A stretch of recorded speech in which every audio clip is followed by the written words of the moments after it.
Prior to walking past the gate barrier that guarded the courtyard of Zapoljarny Palace, Ganyu, Kuching, Yelan, Jean, and Diluc had all been emotionally affected by the sights they'd seen along their way. Snezhnaya had been the opposite of what all of them had come to assume out of their separate traumas from the attacks on both Mondstadt and Liyue Harbor. Families, merchants, and children playing in the several streets were the main sights of the cryo capital, appearing non-hostile and peaceful. However, it was only because they were in the land of their enemy, and it was likely that due to being separated entirely from their foe in the war, that the citizens had no reason to fear any sort of attack or intrusion. That very assumption made them sick to their stomachs, knowing what was coming within less than 1 hour. These innocent people going about their everyday lives would soon witness what they had witnessed over the duration of their current battle with the Doctor. It wasn't their fault, and yet they'd still have to get caught in the crossfire, and all Ganyu and the others could hope for was that none of these people would end up dead in a pool of their own blood. The only head they were after was the Doctor's. There was no need to kill anybody else. However, Ganyu had seen this scenario many times in the Archon War, and even knew that the likelihood of their intent being the outcome wasn't going to happen.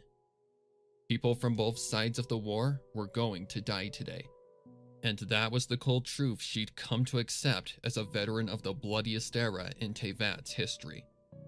They all had accepted the reality of the coming inferno that would burn endlessly until either the Doctor was dead or the last breath of their army was exhumed in defeat. It was the Second Archon War, and as they stood outside the same wooden monoliths engraved with the symbol of a snowflake that Kusanali had seen in Ganyu's psyche, they were all at the highest level of caution possible. The inside of Zapoljarny Palace was as astonishing as its outer appearance. The walls painted snow white, the ceilings high and wide, and every speck of its interior adorning either framed paintings, photos, or traditional artifacts that represented the history of Snezhnaya. Every inch of the floor was marble, and the first thing that caught the eye upon passing the entrance of the building was the massive chandelier that lit every inch of the foyer. There was no doubt they were in a place of royalty, and it was absolutely clear that this was Her Majesty the Tsaritsa's abode. While beautiful and breathtaking, they all were fully aware that they were in a queen bee's nest surrounded by her strongest soldiers. They were literally one wrong move away from a battle against a force as powerful as the force of all of the worldly gods combined, and knew that there was absolutely no room for error. Two common guards stood adjacent one another at the entrance to the throne room, meaning it was time for the second challenge in their mission. Please hand over any weapons on your person, the right guard commanded, to which Diluc took the initiative. We will not be doing so, because if a quarrel from a disagreement is met in our compromise with Her Majesty, we'd rather have something to defend ourselves with than our bare fists.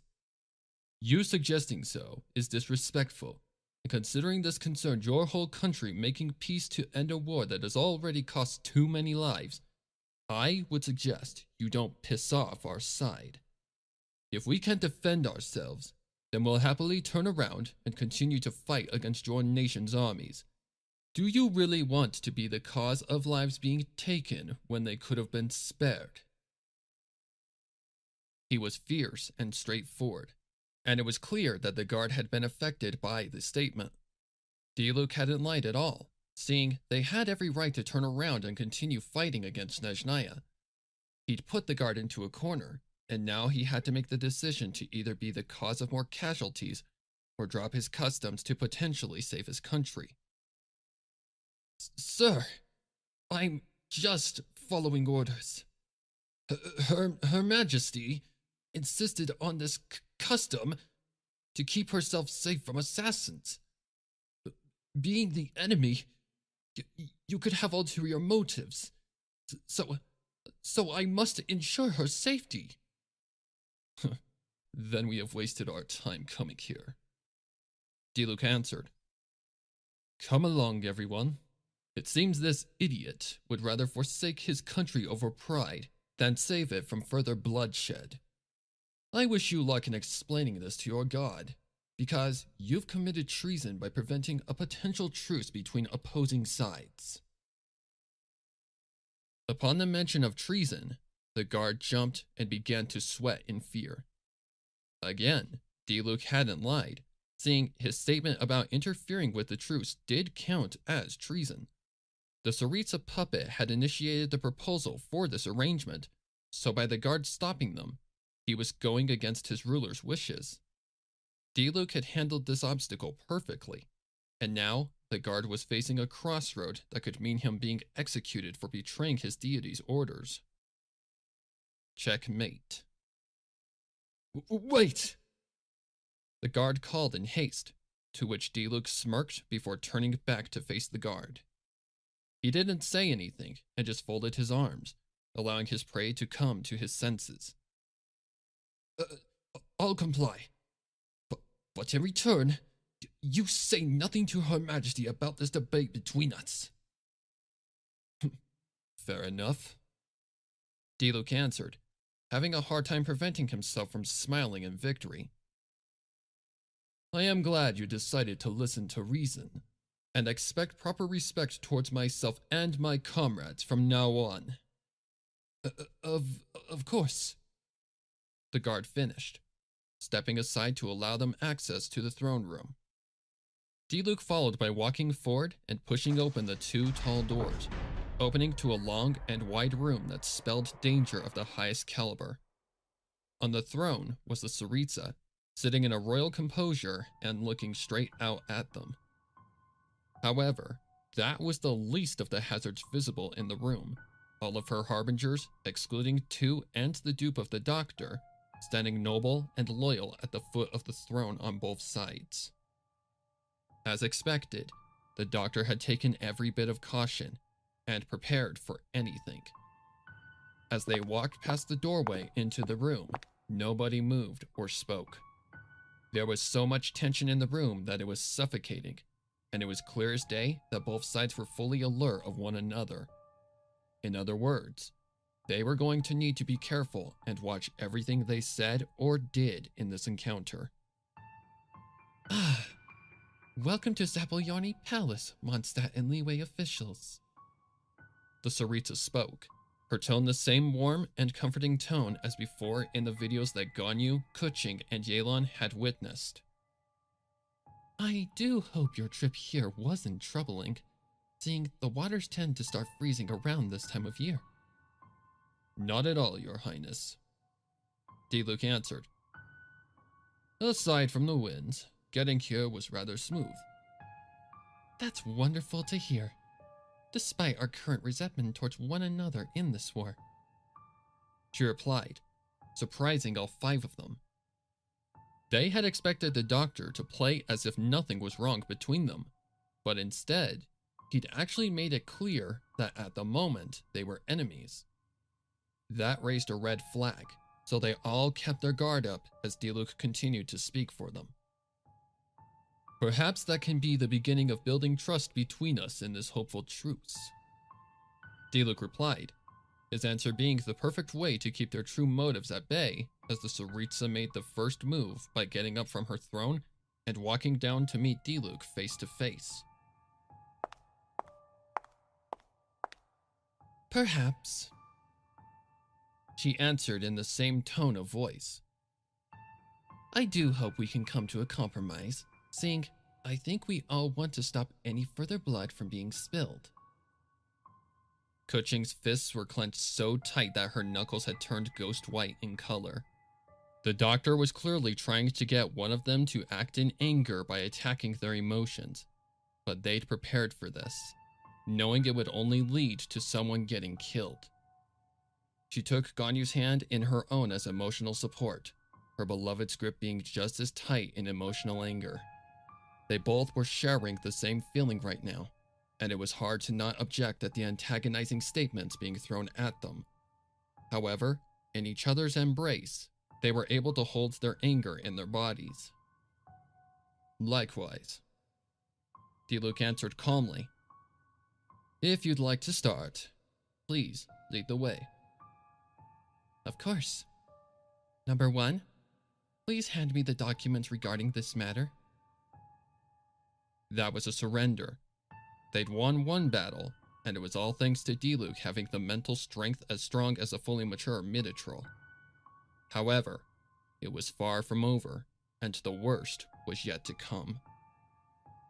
Number 1, aka Piero, followed his deity's command and pulled out a rolled-up document held together by a red ribbon from the inside of his coat. He walked from his standing position to the Tsaritsa and handed her the scroll, to which she took gently and began to lead her guest to the table just off to the side. It was close enough for her best to get to if anything went awry, meaning the doctor had indeed prepared for an assault. However, the plan wasn't to attack unless it was necessary, so they played along and proceeded with the process of making peace with Shesnaya. After Jean and Diluc had seated themselves, Ganyu, Keqing, and Yelan had taken position behind them. They kept their weapons within reach, shall phase 2 initiate earlier than anticipated, and eyed the harbingers behind the Tsaritsa like hawks. They were by far the biggest threat, and considering they were making direct eye contact, it was clear that they were in the same headspace as them. Both sides had come prepared, meaning all hell would break loose when Phase 2 came. However, all three were fully aware of what stepping into this throne room had implied, meaning they were ready to go all out, even if it meant death. Ganyu still planned to try and convince the Harbingers that their second member was up to no good, but the current scenario was making that seem impossible. Regardless, she'd do what she needed to save Teyvat and the real Tsaritsa, because that was her duty and contract she'd made with Morax. There was no telling what was going to happen, as the provided quill to sign the treaty was dipped into the inkwell and set to begin the truce.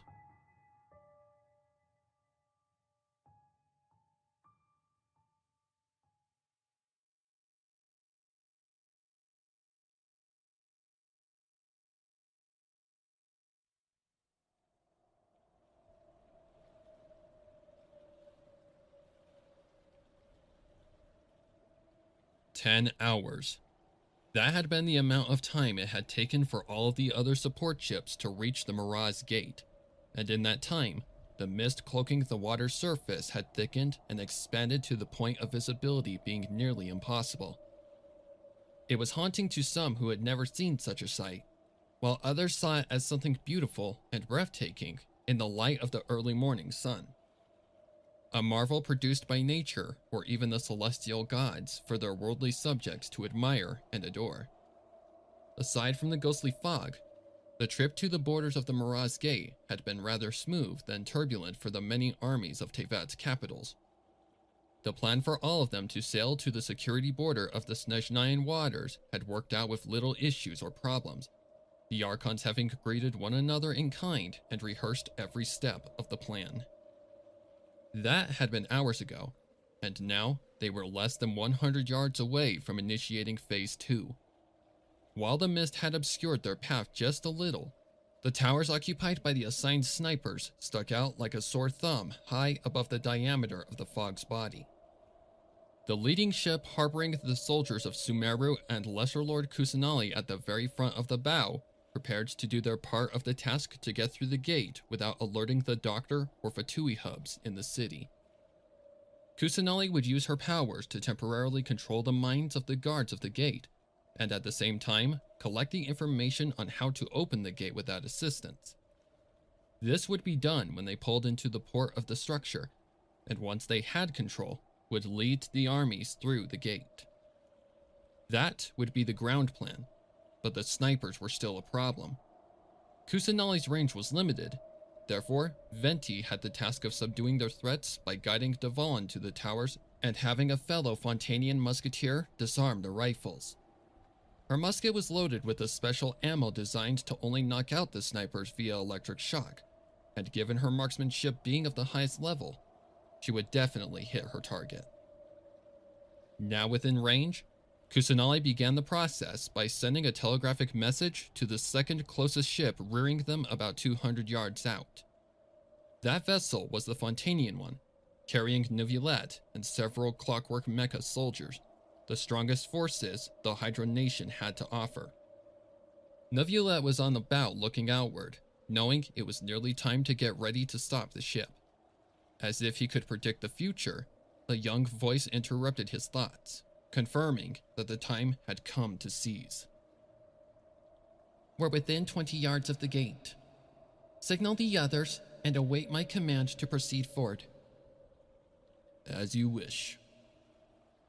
Neuvillette answered back, following by turning to the person just off to his side, his closest comrade over the past 500 years. She jumped at the sudden gaze towards her, knowing it was likely the sign that he'd been waiting hours for. Is it time? Farina asked nervously. I'm afraid so. He answered professionally.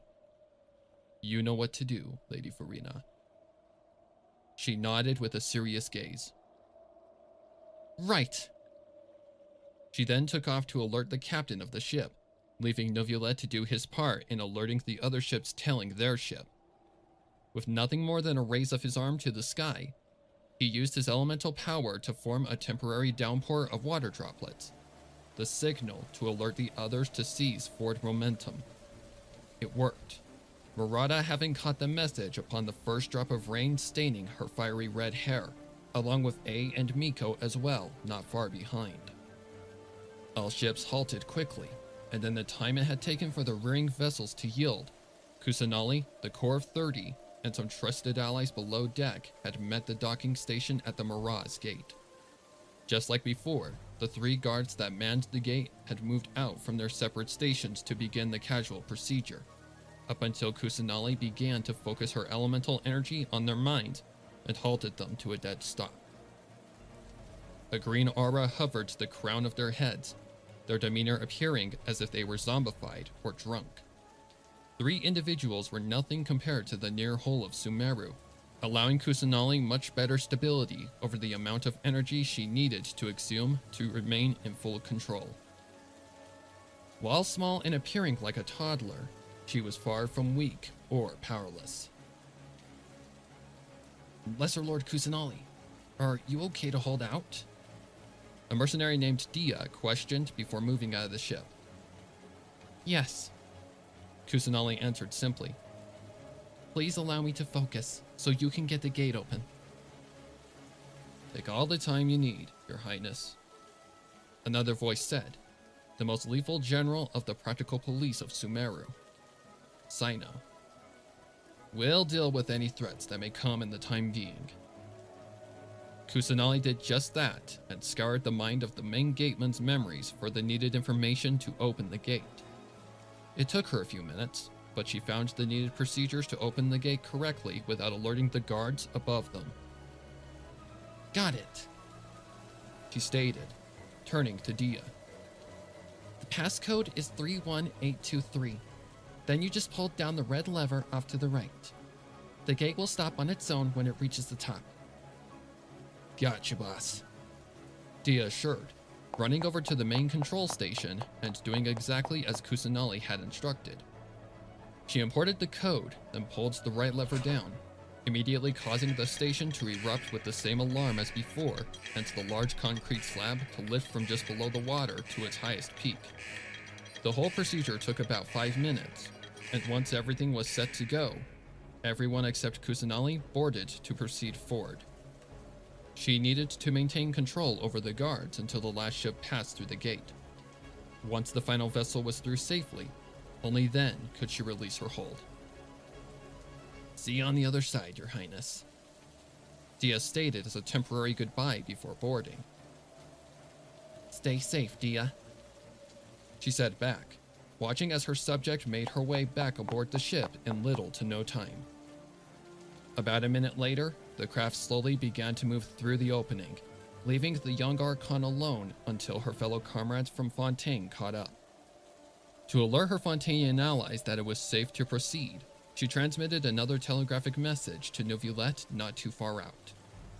Said recipient caught her message quickly, having not moved from his position on the bow. "The gate is open.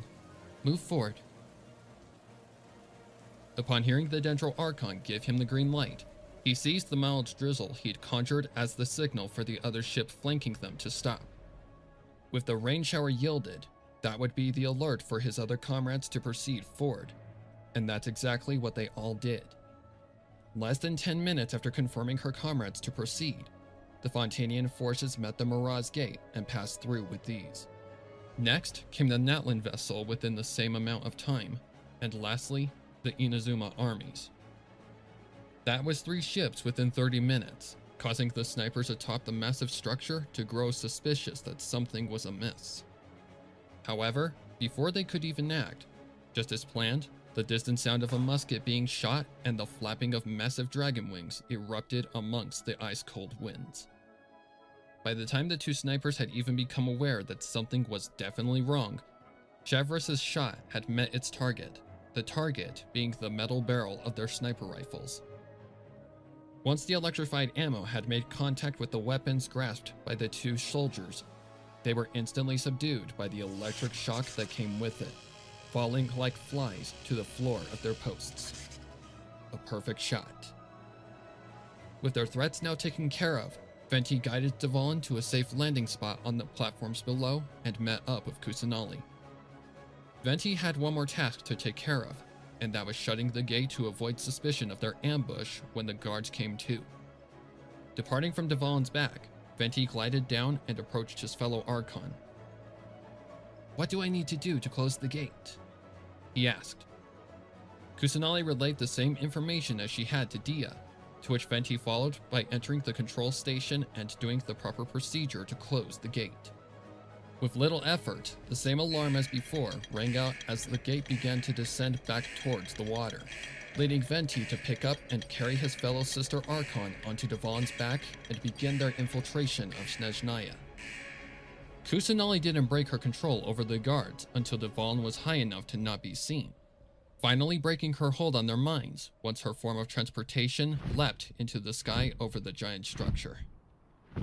The guards would need a good second to come to full focus, so even if Dvalin wasn't fully ascended, there was no need to worry. Phase 2 was complete, and they were all officially in Snezhnaya undetected by the Fatui or the Doctor. Kusanali collapsed backward onto Dvalin's scales, exhausted from her labor. "Lesser Lord Kusanali, is everything all right?" Chevros asked worriedly. Venti spoke for his fellow god, knowing she needed to have a moment of rest to regain her strength. "She'll be fine. She's just exhausted after nearly an hour of controlling 2 minds." Chevros let out a long breath of relief, knowing that the gate had only been the beginning of their troubles. The worst was yet to come, and there was no telling what awaited them in the city. All they could hope for was that everything was going according to plan on the other end of the spectrum, seeing their Mondstadt and Liyue comrades were in the core of a hornet nest, treading on a fine line of assured death. Phase 3 was moments away, and now things were about to get risky. "Oh, by the way," Venti stated kindly, causing Chevros to jump mildly. "Yeah?" she questioned with curiosity. "Nice shot." Chevros blushed at the comment, having not expected such a compliment from a god. "Thanks." She answered with a smile, watching as the nation of Cryo came into sight from high atop the clouds. Phase 3 had officially begun.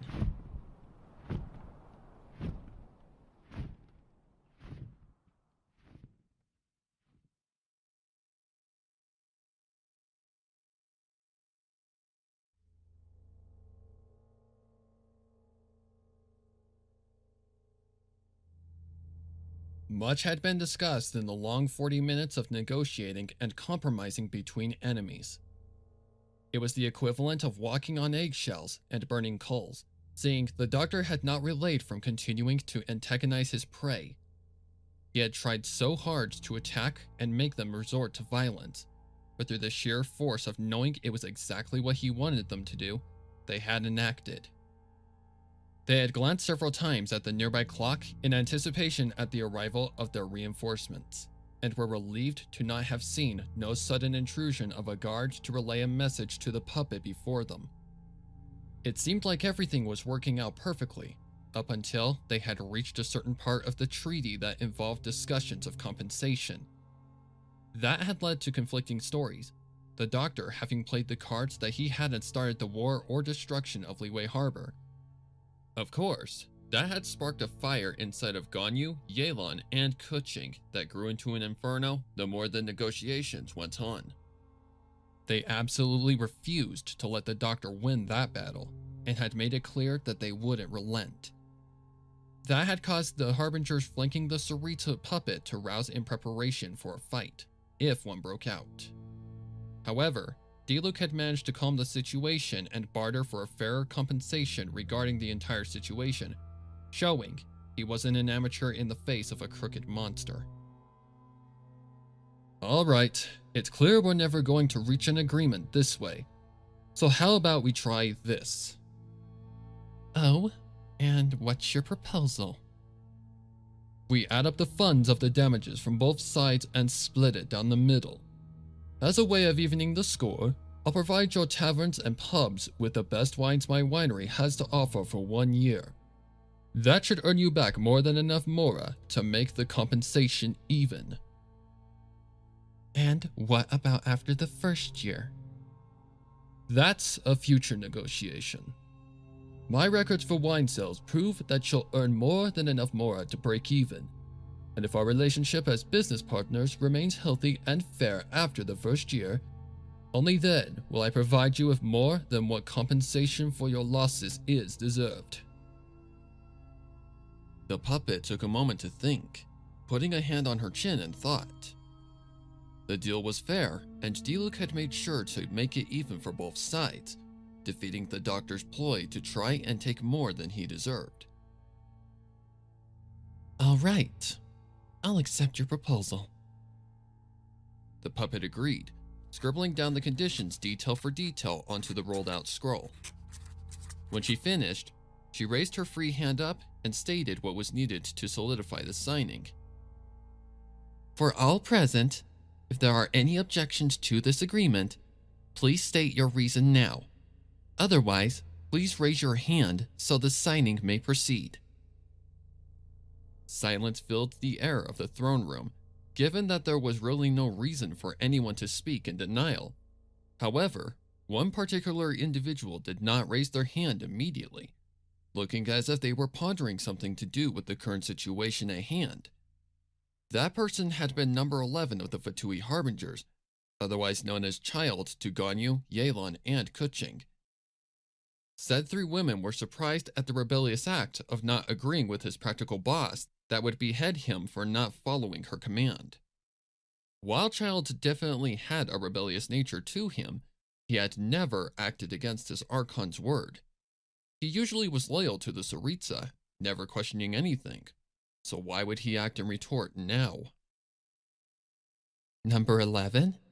Is there something you'd like to say about this matter? Child didn't even flinch nor hesitate to speak whatever he had on his mind, stepping forward and folding his arms. Yes, Your Majesty. He started calmly in his usual tone. I'd like to question certain things regarding the root of the current debate, how this war started. Given this whole arrangement's purpose is to make peace between Snezhnaya and the other capitals of Teyvat, I believe it's best to not continue this without knowing the full truth of how this all started. The puppet didn't like that, and it was clear his fellow Harbingers knew exactly what Child's act could lead to, one of them speaking out in an attempt to save their comrade, a short girl with a veil covering her eyes. Please forgive number 11 for speaking out, Your Majesty. She spoke playfully. He can merely be a fool sometimes, And I'm sure he didn't mean to speak so disrespectfully out of term.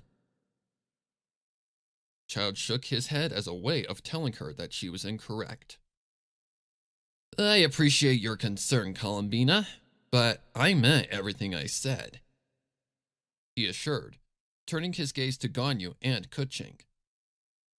If this isn't permitted, then I'm afraid I'll have to object to this treaty being solidified. Therefore, if you would be so kind, ladies, please speak again about what you believe started this whole mess. The doctor hiding behind the Sarita's face was pinned. Child had handled his position perfectly, seeing if he objected to the signing, there would be no compromise. He had the ball in his court, and to get it back, the doctor had no choice but to either accept or find a counter. A long silence filled the room before the puppet finally responded. You know what? Number 11 is right. If we wish to achieve peace between each other, then there can be no lies told. Otherwise, we will never truly be able to build trust between our nations. Therefore, I will allow this request. So, please do reiterate exactly what you believe started all of this, ladies. Ganyu and Kuching were shocked, but also knew that the doctor had answered that with his teeth gritted. They had the floor, so they took it and began to explain everything from their side. We believe the beginning of this war started with the destruction of Liyue Harbor and the assassination of Lady Ningguang, Kuching explained. Prior to the bombings and several murders, Ningguang had had suspicions of the Fatui plotting something within the city. A mill of soldier that guarded one of the entrances to Liyue Harbor suddenly disappeared without a trace, and we'd discovered a hideout that had been occupied by soldiers of the Fatui's higher ranks. Unfortunately, we were one day too late, and the city was secretly infiltrated by said threats. They took position in each of the buildings and set off explosives strong enough to kill the entirety of the city. I was injured and found by Ganyu, and from there, I was just struggling to stay alive. Ganyu took that as her signal to speak her side, so she picked up where Kuching left off. After I found her, I took Kuching to safety and worked my way to the docking area to assist Lady Ningguang, who at the time was under attack by 3 main agents of the Fatui. The leader, Reshov Starchovsky, who we later discovered to be an android, absorbed the elemental energy from the attacks that I had attempted to subdue him with, and killed Lady Ningguang by impaling her body with a single strike, freezing her with cryo energy he'd absorbed, and smashing her body into nothing but ice shards. The mention of Reshov's identity being an android caused the room to stir with chatter from the Harbingers, showing they were clueless about the war machines the doctor had created in secrecy.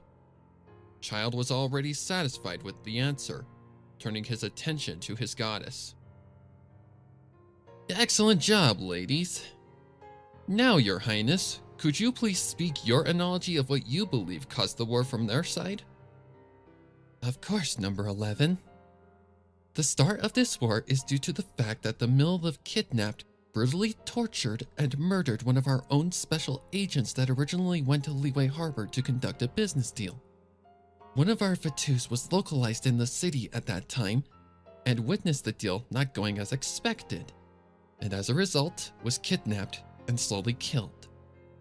That agent was Stalkon, who reported the abduction back to Zapoljarny Palace, to which I answered by sending the Geo Capital a clear message that we don't allow such actions to get swept under the rug. The android that was mentioned relates to a new project that our top scientists and engineers have been developing in secrecy for future purposes that will benefit Snezhnaya as a whole. However, they also turned out to make great advocates for disguised bombers, so I sent 3 to sink Liyue Harbor as payback for our loss. Upon seeing the results, I ordered number 2 to start mass production on them as a way to keep up our defense against the other nations that would eventually retaliate. The lies boiled Ganyu and Kuching's blood, but they kept their emotions buried as a way to prove their case further. Thank you, Your Grace. I have heard all I need to make my final decision on who is really telling the truth here. Ganyu and Kuching couldn't tell why Child was doing this, along with the fact that he was committing treason if he sided with them. It felt like the puppet was going to strike Child dead any second as a punishment. But even the doctor knew that doing so would answer the question of who was lying. The tension was tight and suffocating as Child answered his verdict. In conclusion, I believe the side telling the truth is our enemy's side. An unadulterated amount of suspense and danger permeated the room. Child had just committed the unthinkable against his god and people. Another harbinger interjected instantly, the lady known as the Knave or Arlecchino. Child, are you mad or looking for a one-way ticket to Dev's Gate? You know the consequences for speaking outside of Her Majesty's command and rule, so I heavily suggest you retract your words before you end up like Rosaline did. Child didn't wince or look intimidated, and just stood there confident and sure of his decision. Maybe both. But considering I did spend quite a long period in Liyue Harbor during the mission of obtaining the Geonosis, I know for a fact that none of our Fatus have gone missing for years. I checked the logs and records several times each time I visited Northland Bank, and never once was a single soldier in our ranks absent from Liyue Harbor. I've also checked ever since my return from that place, and following the date of the attack, nobody remains absent or missing. Therefore, your reason for the war starting is a lie, Your Grace. Sorry to be the one to rat you out, but I had my suspicions ever since the day you assigned me to awaken Osile and drown Liyue Harbor. You never went as far as genocide to obtain the Gnosis of the Seven before Morax's, so the sudden change of tactic made me question things, especially after the war started. When I learned that you supposedly sank a city to avenge a murder, I immediately knew something was off. Not to mention that you also launched attacks on Mondstadt, Sumeru, and even Inazuma, when they weren't involved in the original reasoning at all. He'd done it.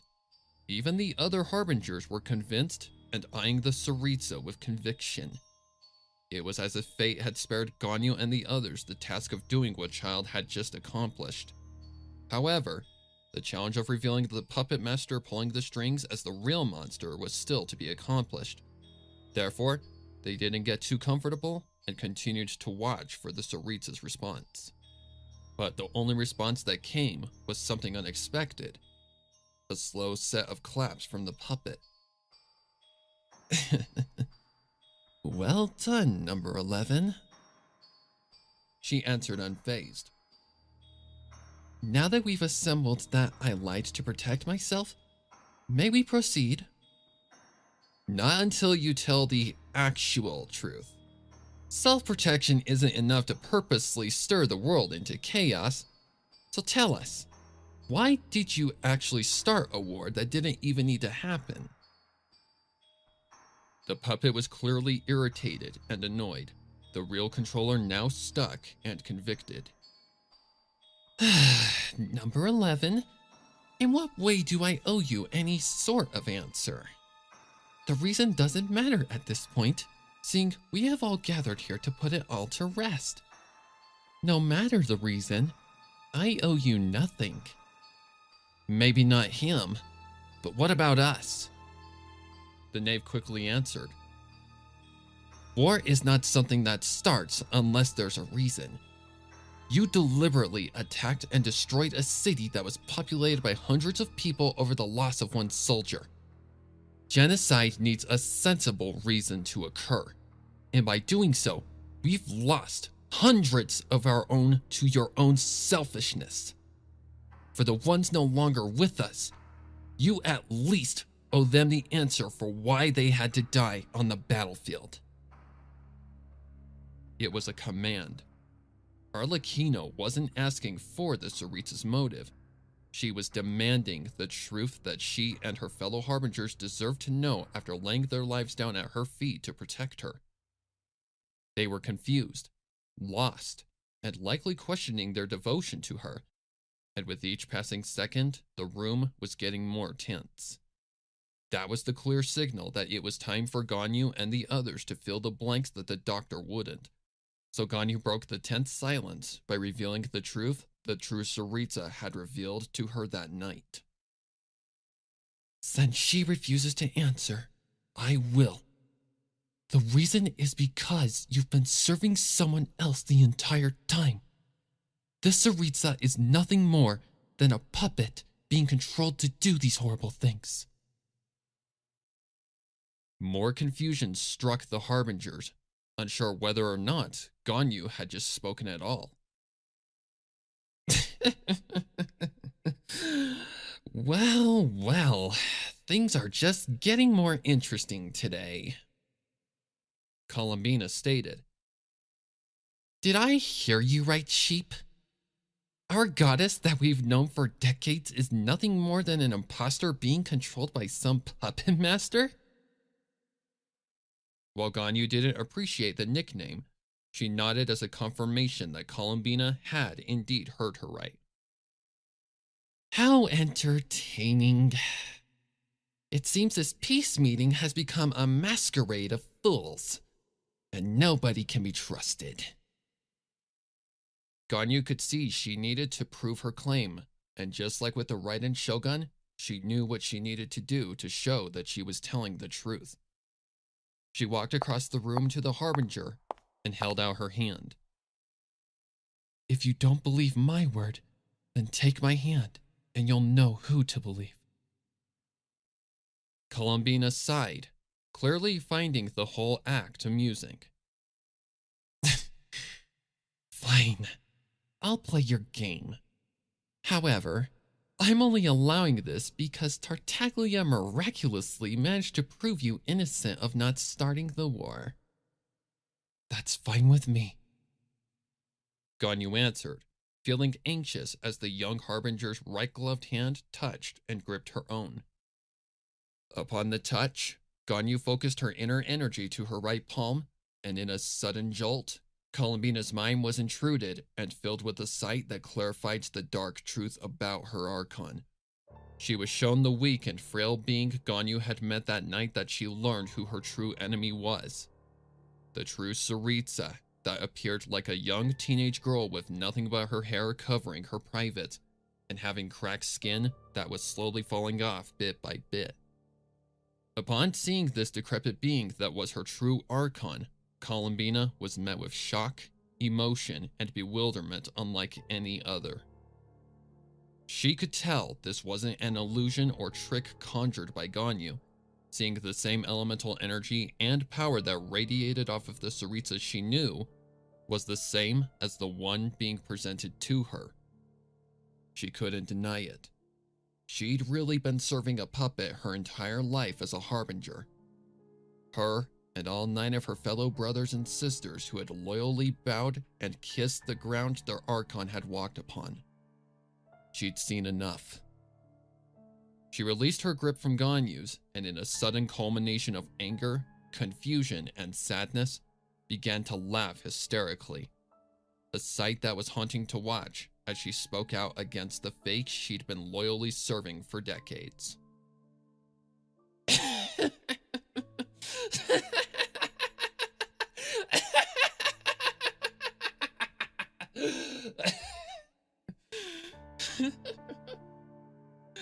What a bitter pill to swallow. To think that I, Columbina, would be fooled like this. No, to think any of us would be deceived like this is just the greatest tragedy imaginable.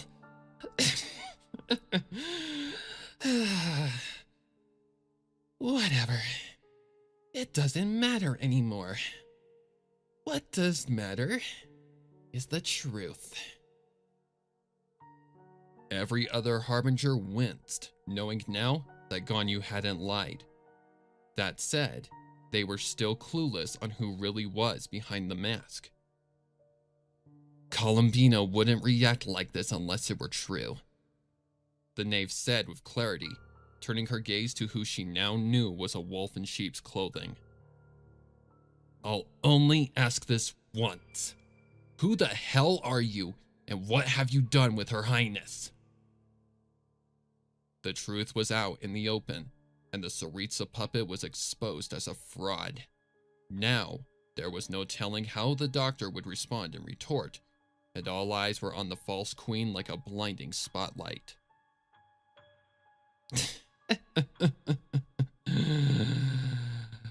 Well played, everyone. The puppet responded with a devious chuckle. You forced my hand, but I'm afraid it's already too late for Her Majesty. The board has been set in a state of checkmate for thousands of years now, with that weakling hopelessly struggling to defend her side. You already know who I am, but that doesn't matter anymore. The inevitable conclusion to this game of chess has already come, and before the sun falls below the sea today, you will all witness the rebirth of this world. And it all starts with what's going to happen next.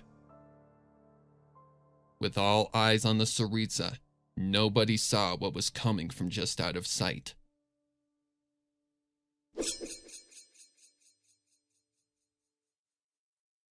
The sound of a cold blade-still edge cut through the air of the vicinity, traveling at the speed of a freshly shot bullet towards the Tsaritsa. Nobody saw it coming. Nobody except Ganyu, who had managed to stop the assassination attempt by a quick draw and release of an arrow. Her arrow's tip had hit and diverted the steel dagger that had been aimed at the puppet's neck, the sudden exchange of attacks having caught everyone off guard. It all happened in the blink of an eye, and before anybody could figure out what had just happened, Ganyu had prepared and fired another arrow at the assassin. The dupe number 2 was struck and dead on the ground in less than a second, and at the end of it all, everyone was in a state of shock. With his initial attempt of killing his puppet failed, the doctor took the second best option by going on the offensive. The puppet hastily stood up and began to launch ice and snow from her hands towards Ganyu and her comrades, to which Jean and Diluc answered by quickly drawing their swords and blocking the strong gusts from hitting their 3 comrades at their backs. The counter worked, to which Ganyu, Yelan, and Keqing took advantage of by falling back and getting to a safe position to prepare for a counterattack. After the blasts of ice and frost had run their course, Jean and Diluc attempted to swing their swords at the Cryo Archon in hopes of knocking her to the ground. However, before the blades could strike, the puppet had managed to dodge them in the form of a backflip. That had opened a window for the dupe to fire another attack, throwing out another blast of ice daggers no bigger than fiberglass shards towards her 2 enemies. She was fast. Too fast. And as a result of that fact, the 2 had been hit by the assault. The ice had quickly shredded through their clothing and cut into their flesh as if it were butter.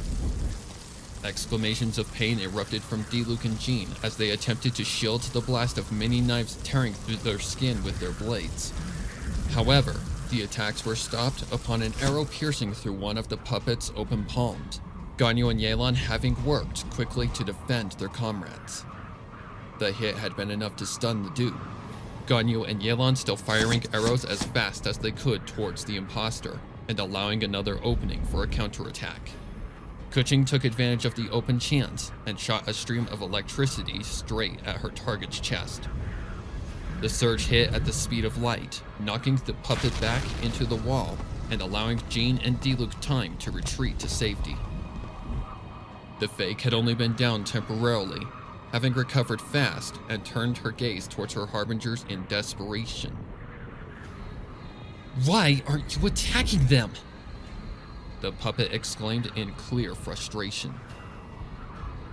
As far as we're concerned, you aren't the real Tsaritsa, Child mocked. Therefore, We don't take orders from you, imposter. Columbina stated dangerously, preparing her own attack.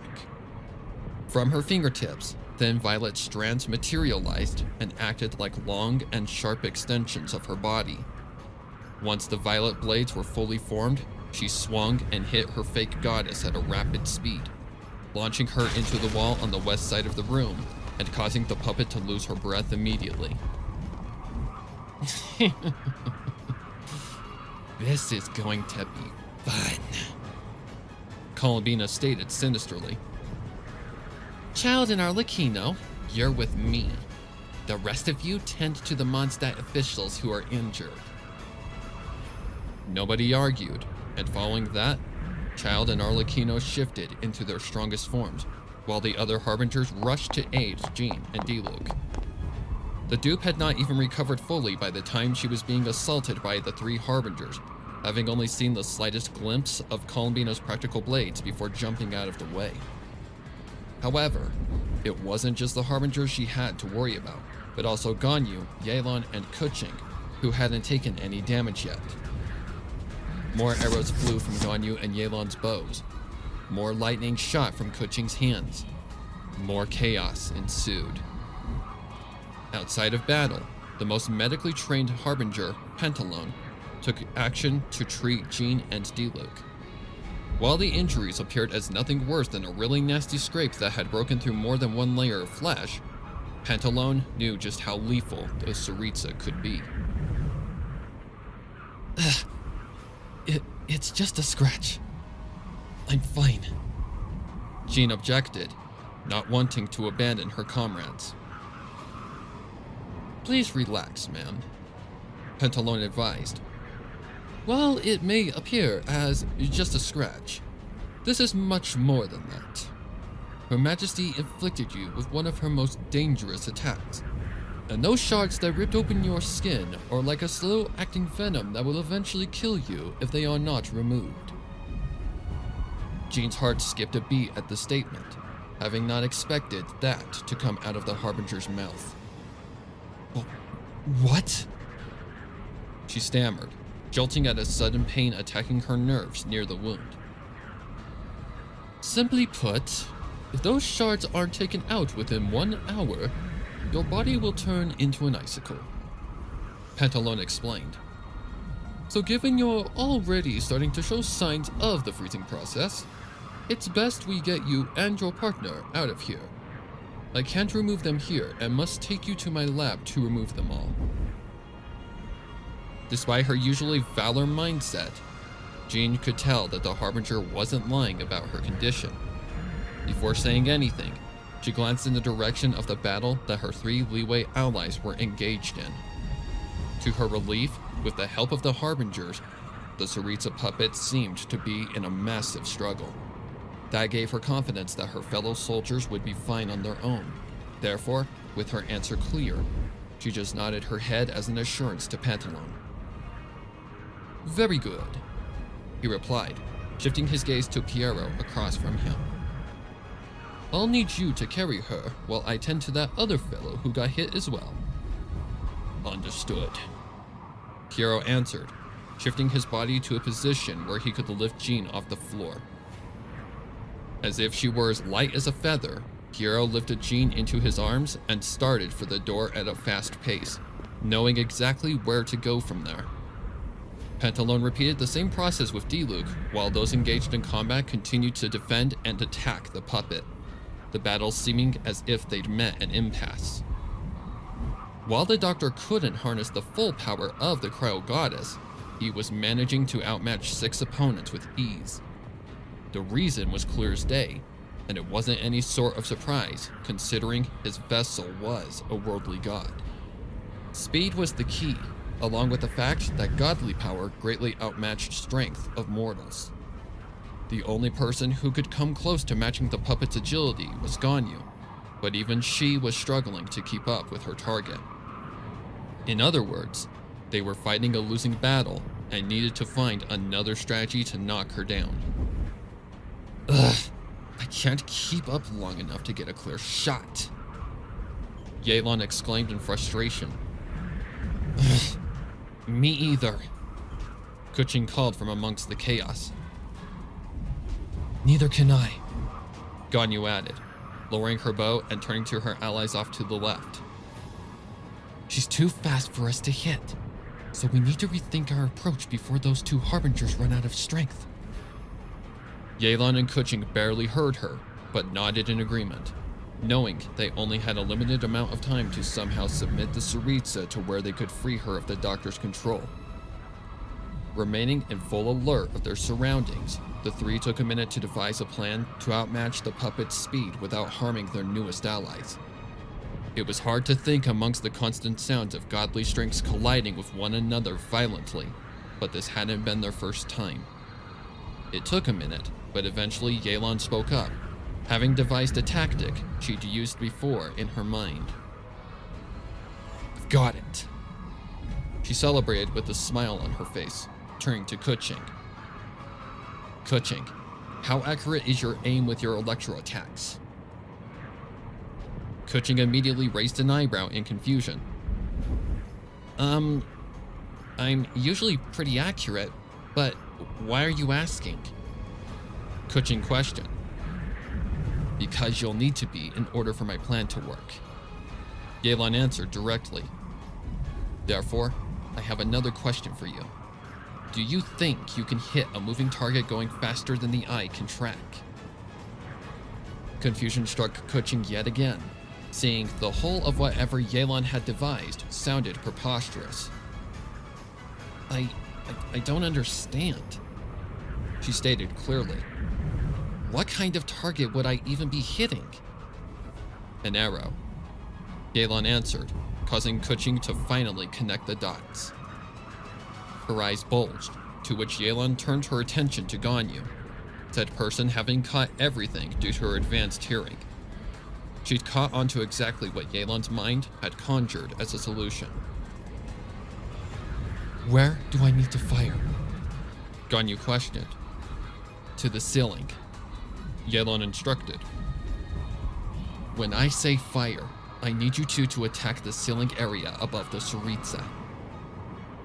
Kuching's confusion had disappeared entirely, now fully aware of what Yelan was up to. The cryo-infused arrow and electro attack meeting each other was the equivalent of setting off a bomb, and by the explosion hitting the ceiling, would momentarily distract a puppet long enough for Child and the others to strike her down. However, there was one flaw in the whole scheme that could cause a misconception. The blast would likely hit their two new allies and cause them to fly back into the wall west of the room. Therefore, the new question was how would they get Child, Arlecchino, and Columbina's attention to get out of the line of fire? There's one issue with your plan, Yelan, Kuching stated. The blast would hit our allies and potentially cause great injury to them. Don't worry, I'm aware, Yelan answered with clarity. That's why my second question to Ganyu is, can you outspeed the speed of an arrow with your new abilities? Ganyu's eyes bulged, having caught onto Yelan's intent behind the question immediately. This was a question she didn't even know the answer to, seeing she'd have to move at the velocity of an arrow and a lightning strike to pull off what she was being asked to do. That was equal to how fast the Tsaritsa was currently moving, and while she could track the puppet's movements by a hair's width, she had no clue if her new power could enable the same speed. I don't know, she answered in defeat. I've never tested the full limits of my abilities. Understood, Yelan answered with a sigh, not wanting to put Ganyu in danger. They were back at square one, up until their minds were interrupted by the familiar voice of Columbina. Proceed with your plan, fellow comrades. We'll be fine. We aren't known as Her Majesty's best soldiers for nothing. And saying we'd be subdued by a simple blast of superconduction is insulting. Hurry up. We're running out of strength.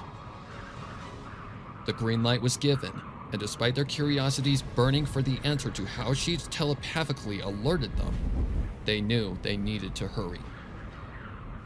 You heard her, ladies, Yelan stated. Prepare your shots, and brace for impact when I say fire.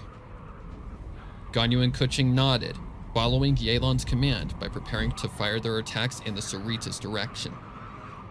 Ganyu settled an arrow into her bow, pulled back, infused her ammunition with cryo energy from her vision, and awaited Yelan's command. Across the room, Kuching also prepared her attack by focusing her mana to her palm and awaited the signal to release the practical lightning strike. Yelan had to time it right, awaiting the next collision between the puppet and the Harbingers to initiate the attack. She focused harder than ever before, listening for the instant strike to cut through the noise permeating the room. She counted in her head, having analyzed the duration between each hit prior to their current struggle. 1 second. 2 seconds. 2.5 seconds. Fire! She commanded, the sudden sound of the steel of Columbina's practical blades and child's weapon cutting through the air. Ganyu and Kuching released their attacks, and in no less than a millisecond, the two met one another in flight in a violent embrace.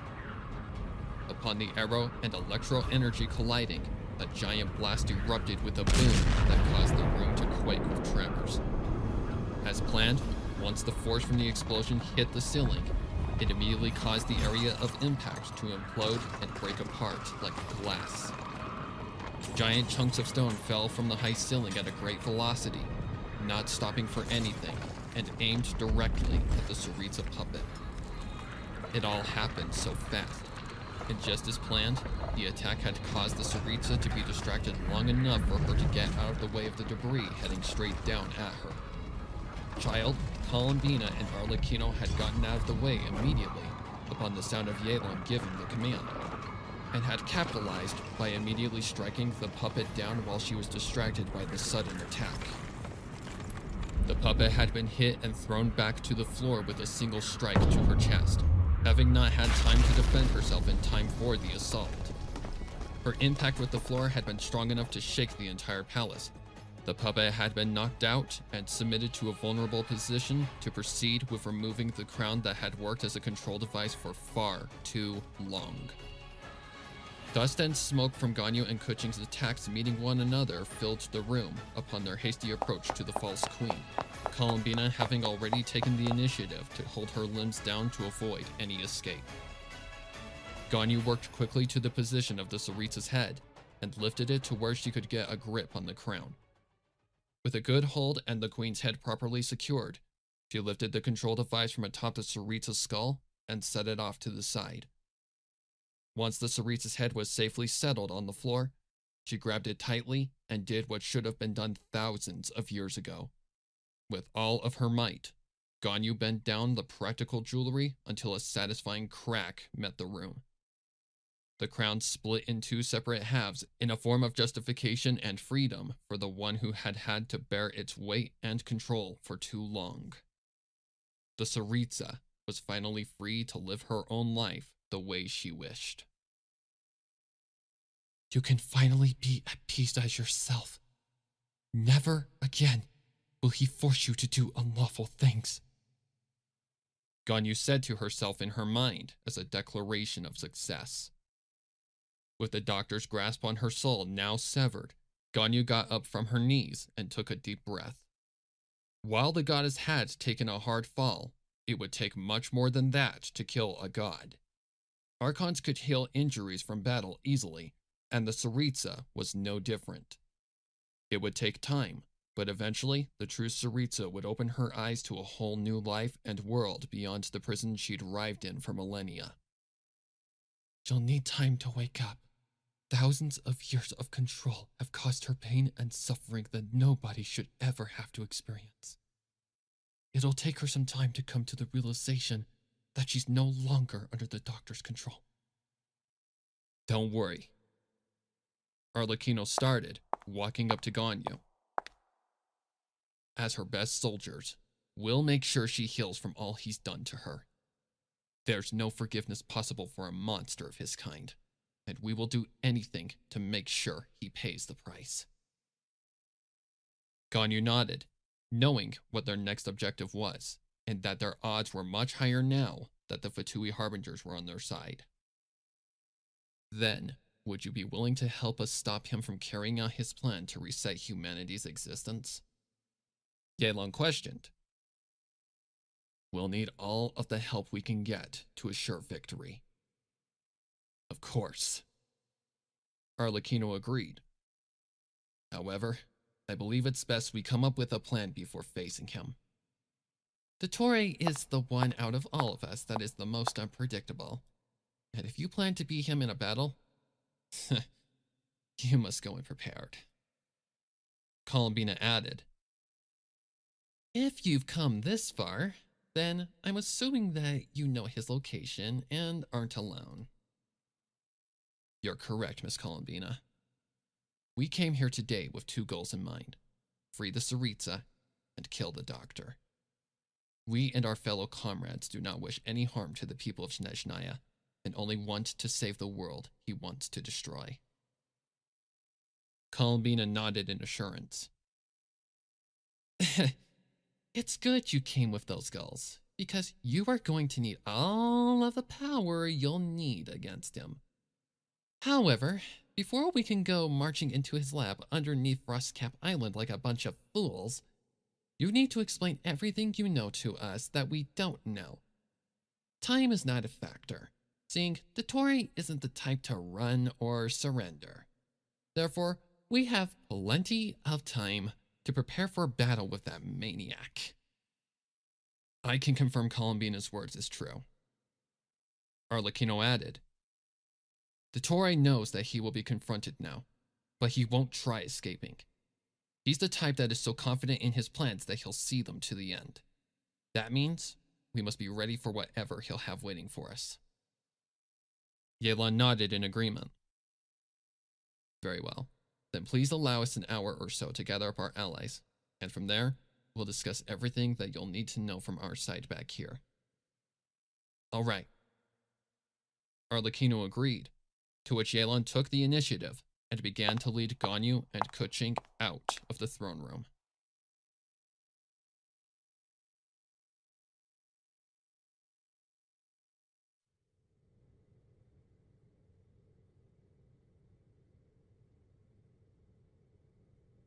Thanks to the help of the assurance from Columbina and the other Harbingers, Snezhnaya's previous unrest had now calmed to the state of any regular day. The sight of dragons and large groups of outsiders flooding into the city had thrown the citizens of the city into panic and worry, and it had been understandable as to why. Therefore, to assure these strangers infiltrating their home were not malefic, the Harbingers had made an announcement that they were allies of Snezhnaya that had come to assist the Tsaritsa with matters regarding the war. The real truth would remain unknown for the remainder of eternity, seeing it would only cause a growth of fear, paranoia, and distrust amongst Snezhnaya's society. That was the last thing the true Tsaritsa needed to deal with upon her wake from her 1,000-year slumber, and both her Harbingers and Snezhnaya's newest allies would assure her return to reality to be a peaceful one. Everything was going according to plan, but there was no telling what was yet to come. However, with their new comrades that knew the doctor better on their side, the chances of victory had grown much higher. Ganyu and the others had done exactly what they'd set out to do after departing the Zapoljarny Palace, having found Venti shortly, and worked quickly to gather all of the others to explain what had occurred in the throne room. That had taken around 45 minutes to do, and seeing there was absolutely no reason for their claims to be false, everyone had agreed to meet up with the Fatui Harbingers. So Ganyu, Keqing, and Yelan had led all of their comrades back to the palace and rendezvoused with the Harbingers. The guards had let them through without any sort of altercation, showing they'd been persuaded by their freshest band of comrades that they were not the enemy. Now they stand in another room that was labeled as the War Room, ready to give whatever information they needed in order to put the doctor 6 feet under the ice and snow of Snezhnaya. Arlecchino was the one front and center, starting the meeting with simple words directed at Ganyu. Let's start from the Tianquan's death. You stated that she was killed by some kind of android that can absorb elemental energy from infused attacks, correct? Ganyu nodded in assurance that she was indeed correct, to which Arlecchino continued to speak further on the matter. Alright, now that that's established, can you give any further details about these androids that may help us in the battle? He will surely use machines with such abilities against us in our pursuit, so we must know all about these enemies to counter their tactics. Yelan stepped forward, knowing it was best for her to speak on such matters. I believe it's best I answer that. To put it into simple terms, over the past months, we learned that the doctor used the Tsaritsa to obtain the prototype that would become the development of these machines. He blatantly murdered an engineer named Dr. Walter Salvik, using the Tsaritsa's abilities to obtain the prototype, then horrifically used his flesh as the very first android's skin. That very android was the one Ganyu encountered that night, and was the one who killed the Tianquan. From there, the mass production of these machines began, and using the power of the Lord of Geo and the Adepti, has somehow managed to devise a mechanism that can siphon elemental energy from attacks and use it to enhance the physical strength of the android. There's no telling how many there are, only that the only way to prevent these things from gaining the strength of 100 men is to fight without the use of a vision. Sounds like my kind of fight, Child suddenly added, to which nobody was surprised.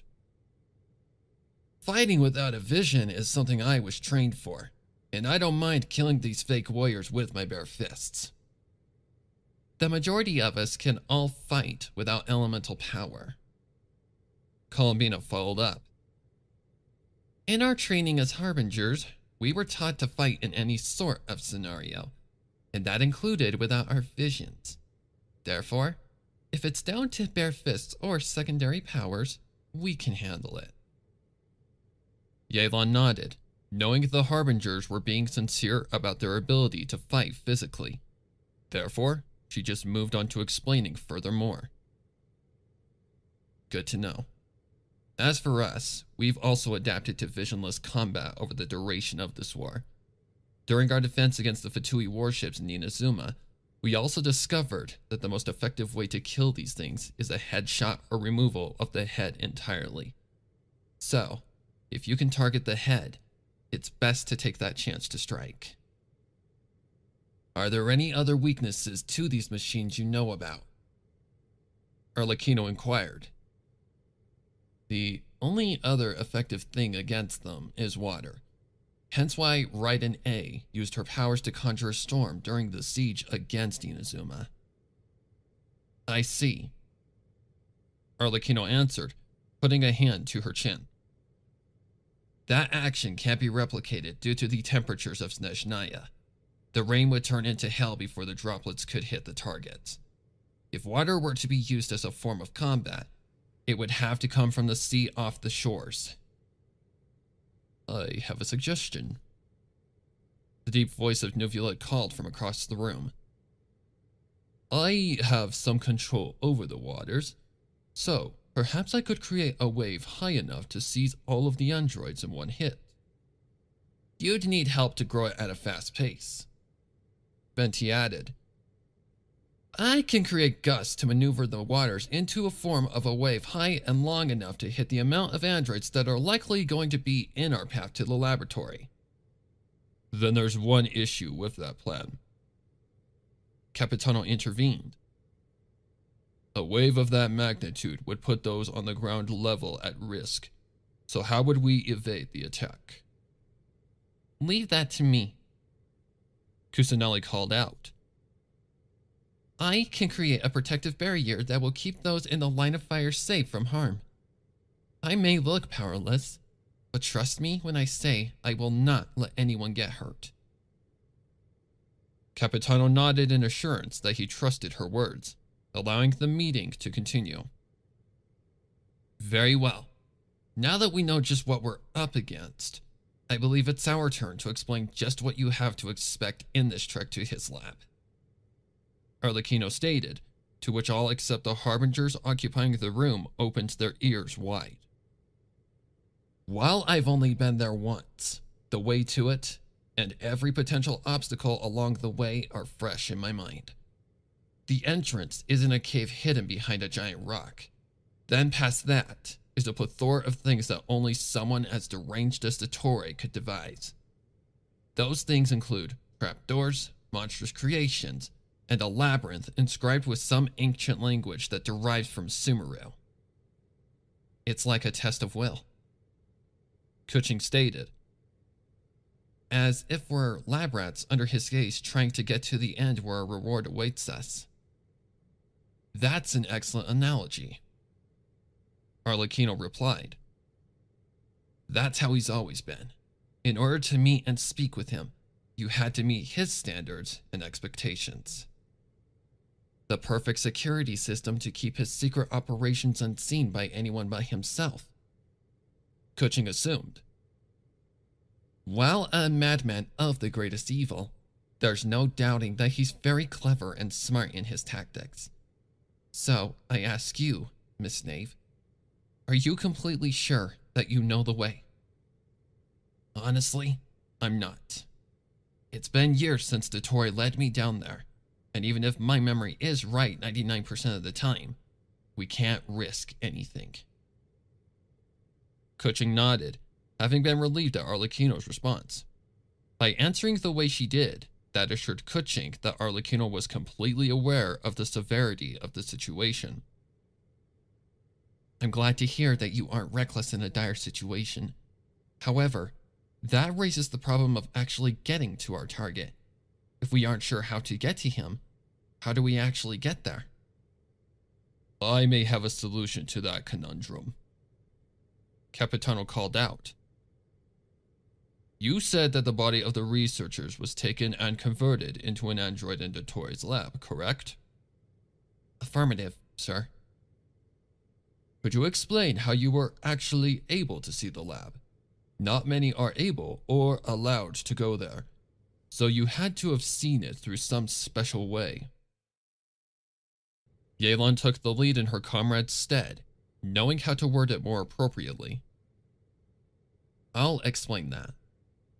After we had discovered the one you knew as Reshov Starchovsky was an android through interrogation, we took his severed head to Sumeru to have the microchip in his head extracted. Once the chip was out, we browsed it for any useful information and discovered how Dr. Walter Salvik had come to be a machine of destruction. In that time, we also found a video when the construction of Reshov was still in its first stages. That particular recording included visuals of the lab and a conversation between the doctor and the Tsaritsa. That specific comment manifested chatter amongst the room from the Harbingers, causing Yelan to raise an eyebrow in confusion. What was so important about that statement that would cause a sudden ruckus? Is something wrong, sir? Something in your tale makes no sense, ma'am. Miss Ganyu stated that Her Majesty had been under the control of Dottore ever since her coronation as the Cryo-Archon, yes? Correct. Well, if Her Majesty was under his control, how could he have a conversation with a puppet he controls? She gasped and froze in her tracks. She thought back to the video, only to come to the realization that Capitano was right. How could it be possible to talk to a being under your control without the victim retaliating or sounding robotic? The Tsaritsa had not sounded monotonous, nor had been rebellious against the doctor, so how in the world was this possible? Then it clicked. The only possibility that the conversation between the two could have occurred. She turned and bolted to where they had temporarily stored the Tsaritsa to rest up, going as fast as possible. She had been questioned before exiting the room, but there was no time for questions or explanations. They were potentially in danger, and Yelan needed to find out if her guess was right before the Archon woke from her slumber. Upon meeting the practical bedroom where she was relieved to see the Ice Queen still asleep, she rushed up to the side of the bed and unsheathed one of her many knives resting on her hip, Before she could perform the task, she'd been caught up to by her many comrades, meaning it would be harder to find out if her theory was right or wrong. Yelan, what are you doing? Kuchin called out first. Do you want to make an enemy of Snezhnaya? Miss Kuching, I believe that this is for the best. I'm not killing her, just making a small incision to see if my theory about her is correct. What the hell has gotten into you?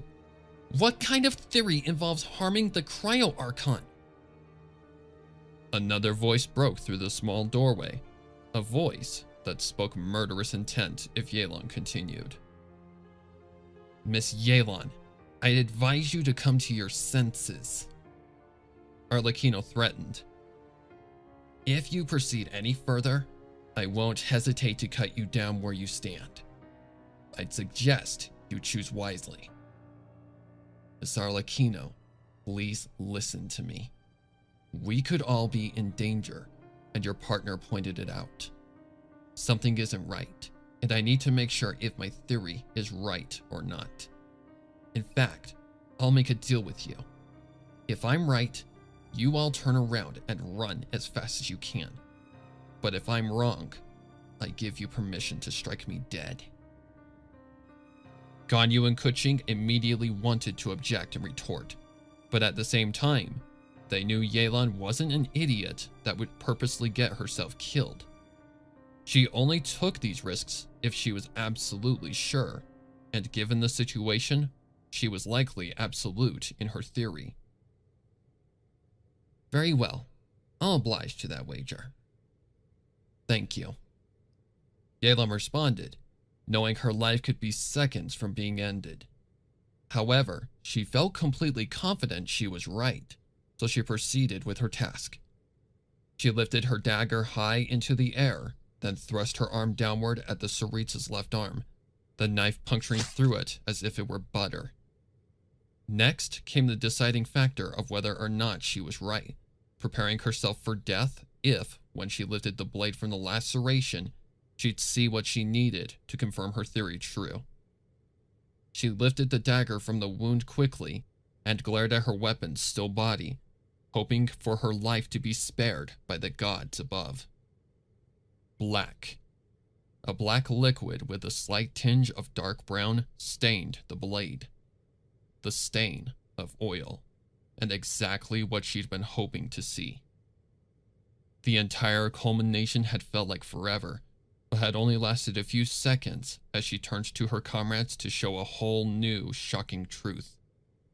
The Tsaritsa that they'd thought was a creature of flesh and blood was just another android.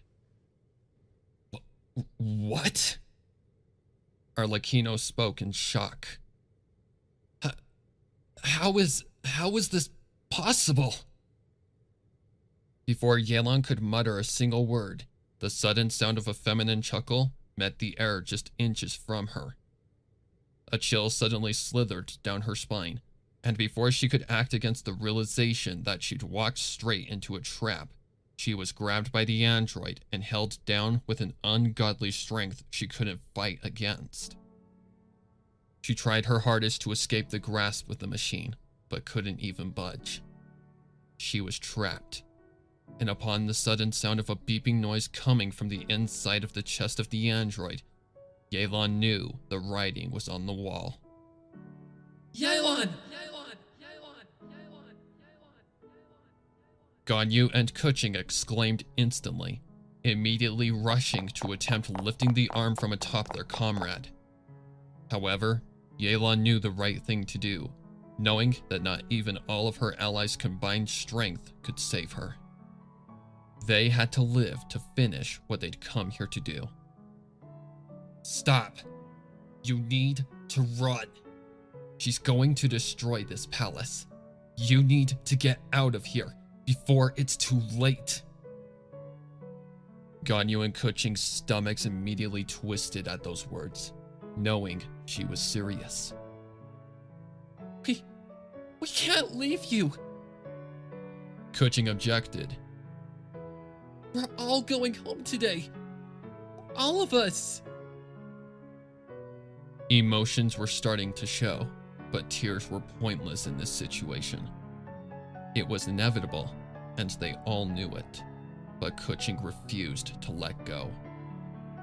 Ganyu's mind was flashing with the many times in the Archon War that things like this had occurred. They were times of hopelessness and pain, knowing you couldn't do anything about it. While she wanted to lift the android's arm and save her comrade, she knew full well what she needed to do to finish what they'd come here to do. She needed to run. She needed to grab Kuching and run as fast as possible. It was the right thing to do, even if she didn't want to. Tears rolled down her cheeks as she did what she needed to, grabbing Kuching and prying her off of the mechanical arm. No! Stop! We need to save her! Kuching objected, trying her hardest to escape from Ganyu's grasp. It's too late! Ganyu stated sorrowfully as she turned and started to run as fast as her body could manage. Put me down! Please! We can save her! Ganyu! She didn't listen and just continued to run, even shifting her form upon meeting the outside to avoid any debris that could fall on them upon the explosion going off. However, she hadn't made it far before a sudden sound equivalent to booming thunder within close proximity pierced her ears.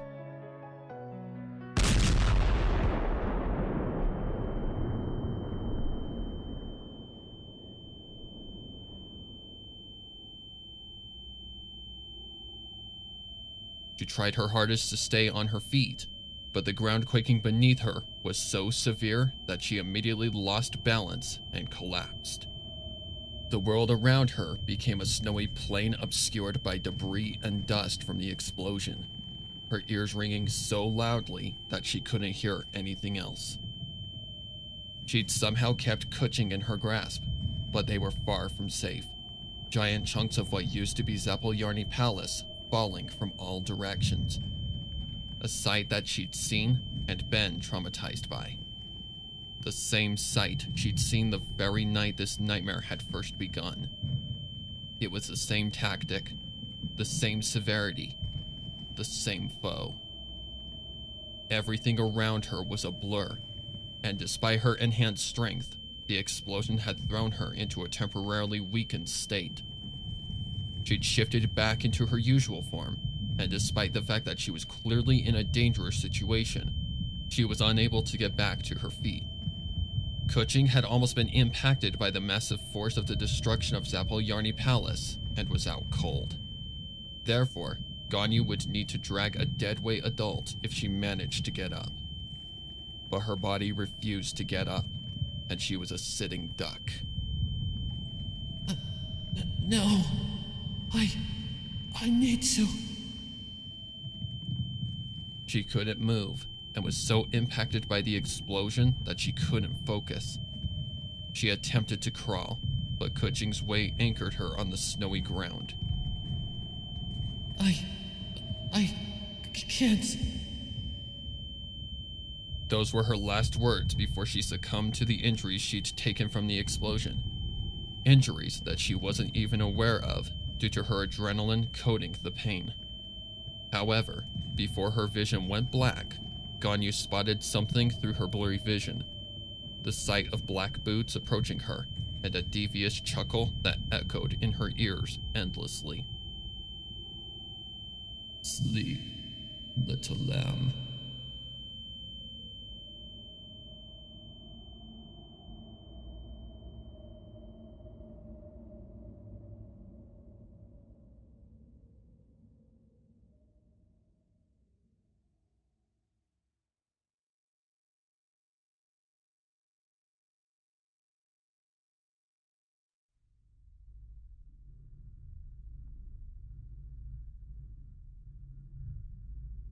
Upon awakening from her slumber, Kuching found that she couldn't move her limbs.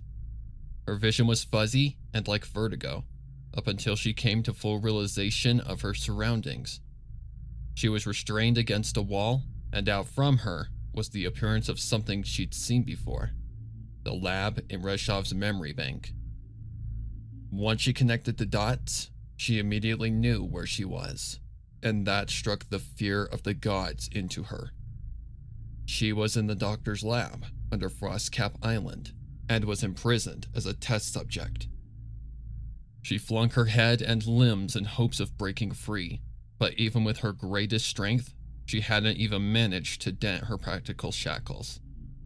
She was wasting precious energy that she'd need if she was somehow given an opportunity for escape, but she wasn't holding her breath in hope of that actually happening. In her years as the Yuheng, she'd come across several other situations as such, and the majority of victims had died by the time they'd arrived to save them. She could read the writing on the wall, and knew they'd failed to outsmart the doctor and save Teyvat. Kuching. Kuching jumped at the voice she knew all too well, now remembering exactly what had occurred before she'd awoken. Yelan's death, Ganyu grabbing her and running as fast as she could, her ears being burst by the sound of a massive boom and passing out. Kuching's eyes widened, turning to the direction of her beloved's voice. Just off to her left was Ganyu in the same state as her clothes torn and stained with dirt.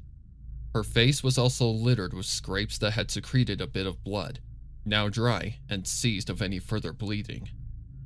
Her hair tie had also fallen out upon collapsing to the ground, causing her locks to extend out into a wide fleece that blanketed her entire back. While she was still beautiful to Kuching, she could tell she was hurt and scared. Ganyu. Kuching responded to assure Ganyu that she was there. Ganyu sighed heavily in relief. I'm so glad to hear your voice. It means I kept you safe out there, just like I promised.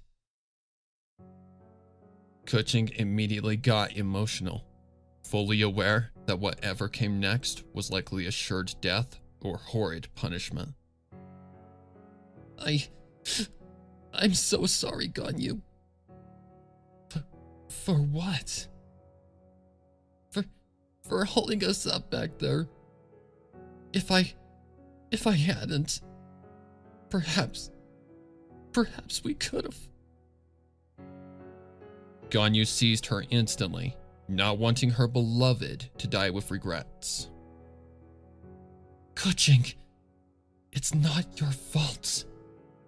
Your response was natural and showed that you truly cared for Yelan. You weren't the one who killed Yelan. The one who held her down and prevented her from escaping did. You have no reason to blame yourself, and only did what you did because you cared. I know, but maybe those extra seconds I wasted could have prevented this. Maybe it could have saved all of them.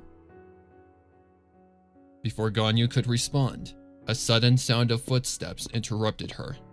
Heavy and malevolent footsteps that could only belong to one person. Ah, you're awake, spoke the doctor, taking position in the center of the room. Very good. It would be a shame if such a simple explosion killed you after all you've done to get to this point. Neither Ganyu or Kuching humored him, and only gave him cold stares. He only chuckled in response, continuing to speak to his prisoners. I must admit that your friend surprised me. I didn't expect her to figure out the truth about what has been the Tsaritsa for thousands of years. Unfortunately, such acts against myself come with a great cost. And in the end, it cost you too to fall into my hands. Emotions flared up in the two like a volcano on the verge of eruption. As much as they wanted to yell and chastise the monster before them, they also didn't want to give him anything at all. Therefore, they just continued to stare daggers at him. Oh, I see how it is. Even when you are at the end of the road, you choose to stay silent as a way to spite me. How commendable. I'm glad you two decided to survive the closing of Liyue Harbor's existence.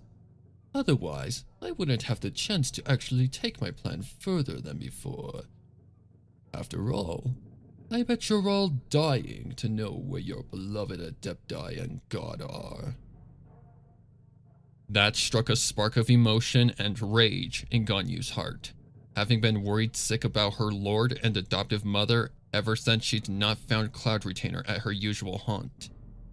Even though she wanted to give the doctor nothing, she at least wanted to see Cloud Retainer and Morax one last time before she died. Where are they? Ganyu demanded. The doctor smiled deviously at his success of getting Ganyu to crack. She speaks. Patience, child. Such an opportunity comes with a cost, and only if you abide by my request will I accept yours. What do you want? I simply want your power. With your Adepto power, I can blow Celestia out of the sky where it's floated safely for too long. If you agree, I will allow you to see your loved ones before you imminently perish. Ganyu, he's lying. He's merely tricking you into doing what he wants. Oh my, such offensive accusations. I'm strictly a man of my word and never have gone against the conditions of a deal. After all, I could have killed this fine lady that night, but kept my word. Keqing gritted her teeth. She couldn't retort to that, seeing he had indeed kept his word to Ganyu that night. However, that raised a question in her mind, seeing if the doctor's end goal was complete annihilation of Teyvat, why would he risk letting Ganyu survive? Was he a fool, or had he somehow foreseen this outcome? Well, seeing I've silenced your partner, will you accept my offer, or not? Hang on 1 second. I have a question for you. Oh, do you? Yes. If you seek to destroy Teyvat's existence, then why did you let her go that night? By letting her go, you risk your plan being foiled, so why would you put yourself in such a position? The doctor chuckled again, then did something Keqing wasn't expecting. He clapped his hands in a way of applauding her.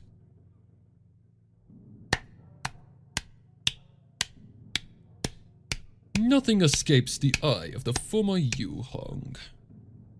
The answer is simple. I knew we'd eventually meet and have this conversation. Now, let me assure you that I am no prophet or psychic, child. I'm merely a man who has experienced human behavior and how they act in certain situations. Think of this whole war as a game of chess, and the destruction of Liyue Harbor as a checkmate. In the case of someone losing something precious, the first primal response is justice in the form of retaliation, or in a game of chess, a rematch. Chess is a game of strategy and mind play. Therefore, all I had to do was play my side of the board wisely by antagonizing my opponent to my side. As of now, we are in check, and up until you two stop breathing, we'll remain in that position. Letting her go was no threat to me, because just like how you lost the first game, I knew you'd fall into my hands by waiting for you to enter my territory. While you indeed had a few victories along the way, you still fell into my trap and never once had the advantage. Do you understand now, child? You two were never any threat to me, and your efforts were for nothing. In fact, all you did was get your comrades killed by playing sloppily. And now, you are only a few moves away from another checkmate. It was a trap all along. All of their work, training, and hopes of a better future were a waste of time. He'd had the conclusion to this figured out from the start, and they had foolishly stepped right into the doctor's hands. Right. Now, do you accept my offer or not, Adeptus? I have one more question. Then I'll accept your proposal willingly. Very well. Tell me, what happened to the real Saritsa? He chuckled again, as if he'd expected the question. Oh, what a tragedy. I would have thought with all you'd done up to now, you would have discovered the answer to that question. However, even my mind has its limits, so I'll tell you what the sliver of Her Majesty couldn't. The truth is that she was the very first android I ever devised, but only after her physical form was rid of its soul.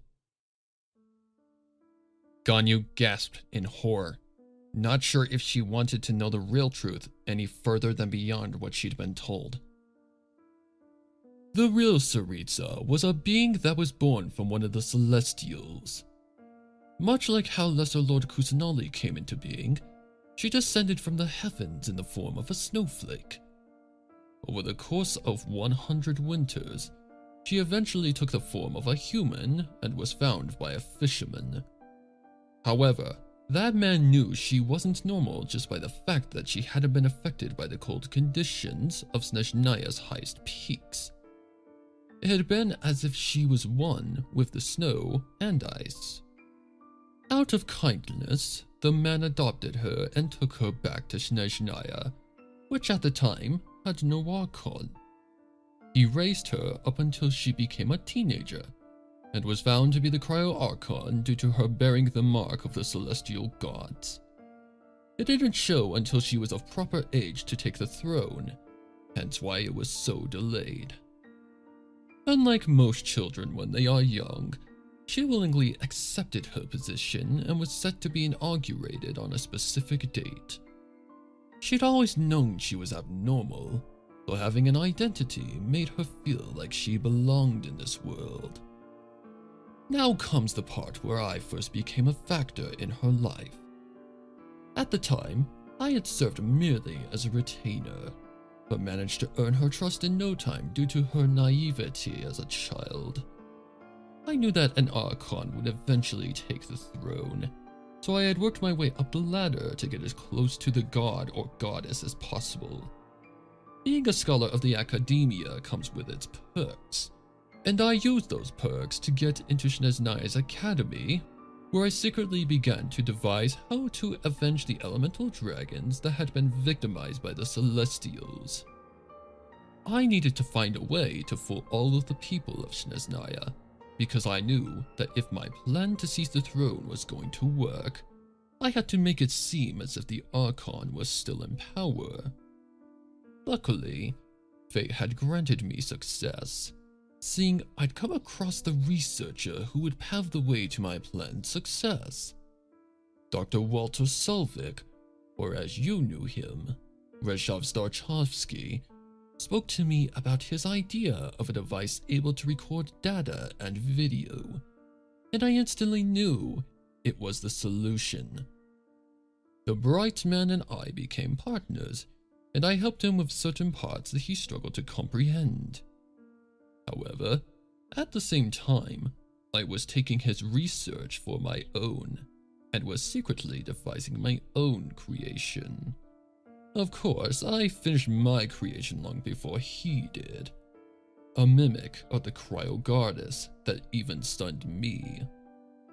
As real as it was, though, it lacked one thing in particular: and that was her voice and mannerisms. So I had to find a way to fix that issue. Once again, as if fate was shining down on me with its grace, I found the perfect solution. All I had to do was put Her Majesty into a temporary slumber, which was as easy as taking candy from a baby. I just slipped some natural sleeping remedies into her afternoon tea, laid her down in her bed, and used a method known as mind synchronization to enter her psyche. From there, I disconnected her soul from her body, absorbed all of its power, and took it back to reality. This act essentially made her body nothing but an empty shell, alive but non-existent of sentience. With her being in my possession, I returned to my residence at the time and transferred all of the Tsaritsa's being into the mimic or android. I now had full control over her and could make her do whatever I commanded, but had to get rid of her physical self somehow. I first tried to use her skin as the android's own, but she healed too fast for me to do the task effectively. Therefore, I had to find another way to dispose of her where nobody would ever find her. I thought about just throwing her into the ocean, but then I realized that I'd never get to experiment on a lifeless husk of a goddess ever again. So, I took her back to my lab and have had her ever since. To this day, the body remains the same, just without a soul to make it sentient. As for my success in taking hold over Her Majesty, I simply have made upgrades to the model over the years to make her appear older, and nobody has suspected anything. You can blame the incompetence of human distinction for why I've managed to do this for millennia, but it doesn't matter anymore. What does matter is that I have answered your question, and that means you will now be ridden of your adeptal strength once and for all. Ganyu and Kuching were horrified. Not only had they been fooled once, but twice, for the entirety of their lives. Never had they expected the Tsaritsa to be an android as well, but if the real version of herself had been trapped in the mechanical one, that meant, when it was destroyed, it took the only remnant of the true Tsaritsa with her. They hadn't saved her, and Ganyu hung her head upon connecting the dots. She'd failed, and was as quiet as a mouse, her stomach churning with the urge to vomit. This full, dark truth made the things they'd seen in Reshov's recordings mute in comparison. The man before them wasn't just a monster. No, he was something worse than that. Something that couldn't possibly exist in this world. He was the devil, the root of all evil and sin, the only thing that could possibly perform such acts. He'd violated the Tsaritsa's right to exist and had used her physical form for his own demented reasons that he classified as research. He'd murdered and turned an innocent researcher into his own puppet of genocidal destruction. He destroyed Liyue Harbor and killed thousands of people. Was there no end to all of this pure evil? No answer came as the doctor grabbed Ganyu's left arm and began to steal every speck of her power unlawfully. Ganyu winced in pain as she began to feel as if her life were being sucked dry from her body, the force causing a different pain than she'd ever experienced in her long life. It was dreadful and intruding, as if every moment of trauma in her life were attacking her instantaneously 1,000 times over and over again.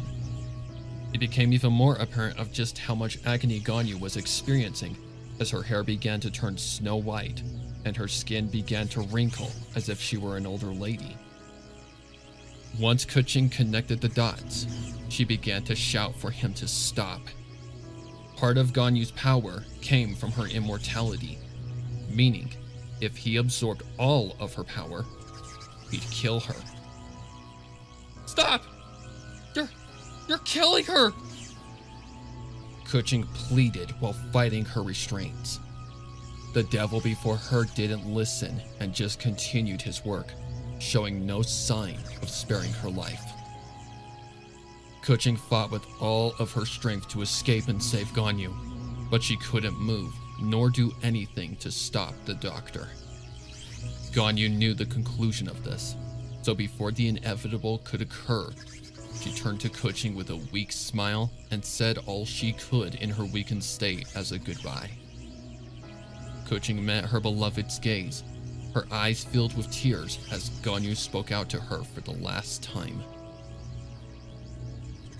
Ganyu?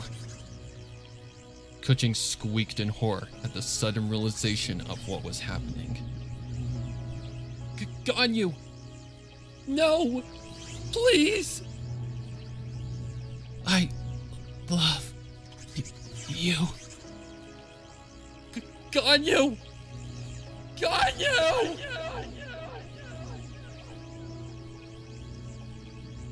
At the close of her farewell, Ganyu's body disintegrated into nothing but dust, her clothes being the only remnant of what once was a beautiful and brave woman that loved all she cared for. Ganyu, a veteran of the Archon War and lover of her beloved Kuching, was gone. Kuching burst into tears, eyeing the doctor with daggers of hatred and murderous intent as he finished up his demonic work. You son of a bitch! You said you'd let her see her family again! How could you rob her of that? I simply underestimated how far the roots of her power went. I truly am sorry for your loss, but do not worry about your separation for too long. Soon, you'll be free as well, away from this blood-stained world. Her heart was broken, and she felt sick to her stomach. It seemed impossible for Ganyu to be gone, but she was. She felt more defeated than the night this all started, because what had filled the void of dread in her heart was now lost to time. She was alone and defeated. She'd lost not just the war, but everything that was precious to her. She no longer felt human or even existent as she went dead weight in her confines. She was no longer Kuching. She was an empty shell lost in a cruel world. She hung her head in defeat.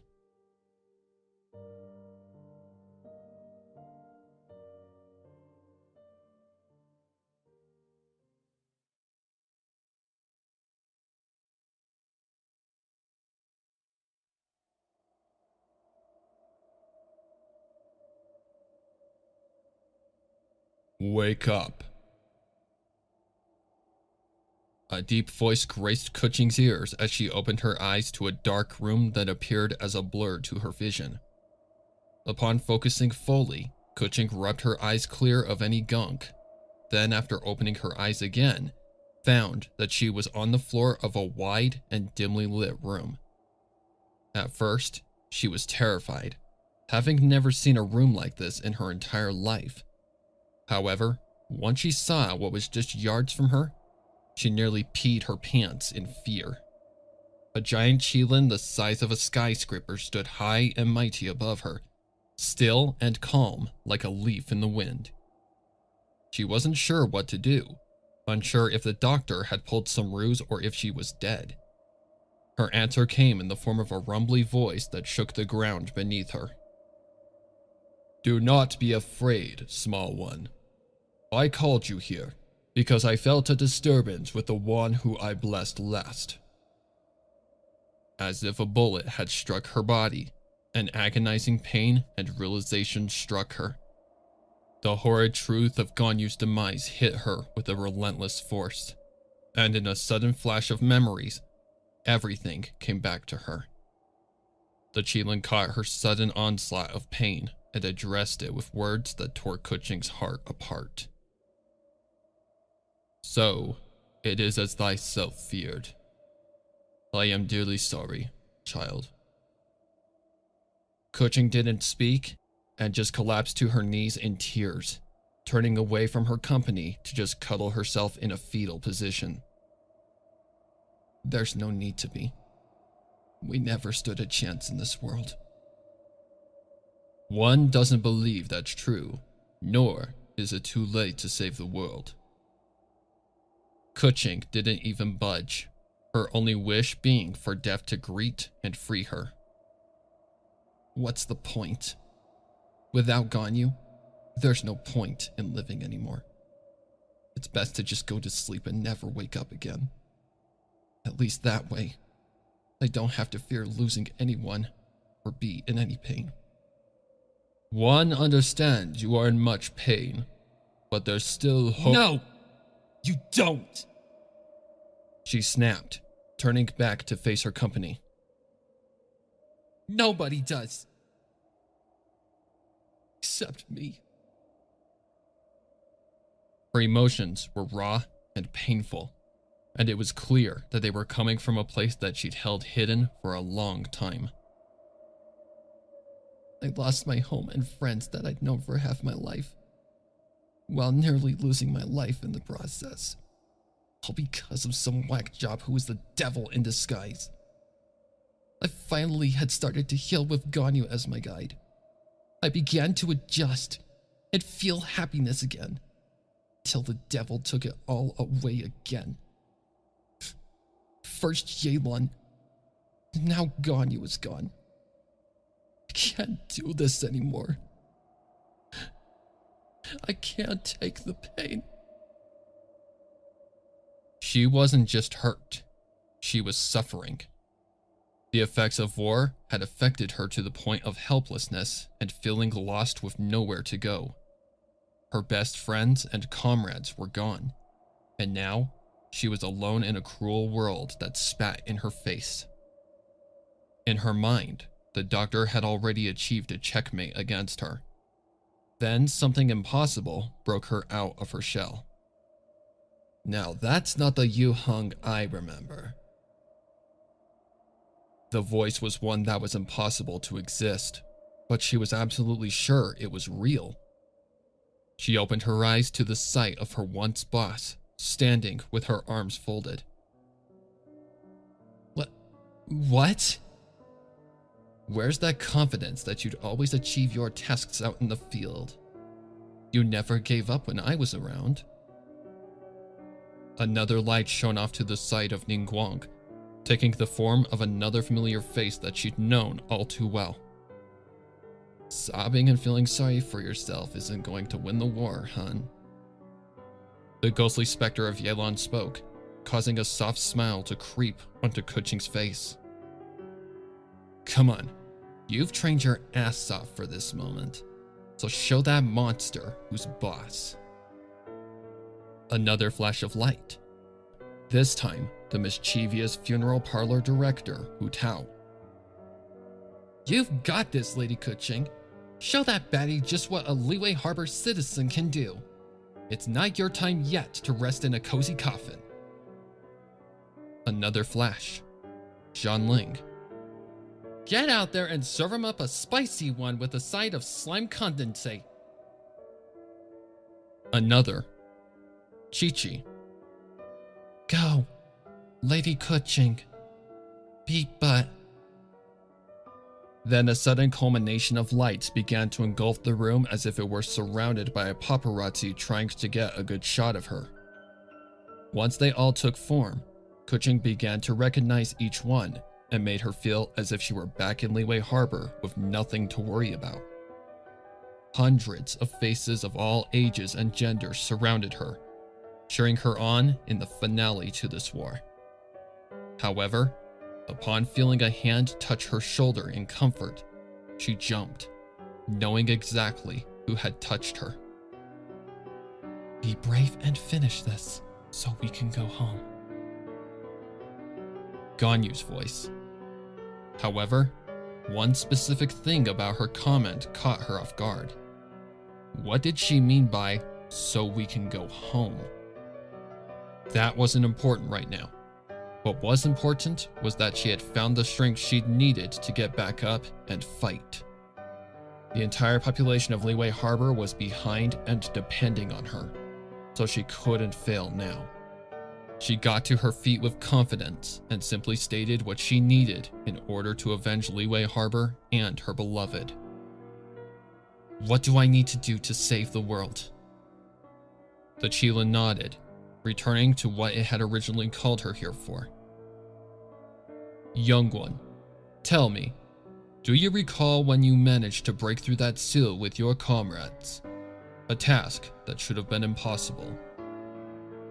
Keqing nodded, remembering very well when she, Ganyu, and Rajora had miraculously fooled the seal to get to their final destination underneath the peaks of Serenity.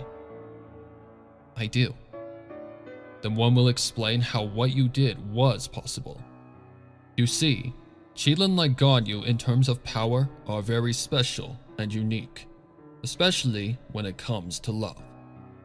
Ganyu's contained much more power than the usual natural Qilin, and that is due to the fact that she's half human. The chromosomes of Qilin were never meant to be mixed with human ones, so when Ganyu was conceived, something abnormal happened that gave her more power than a regular Qilin that is created naturally.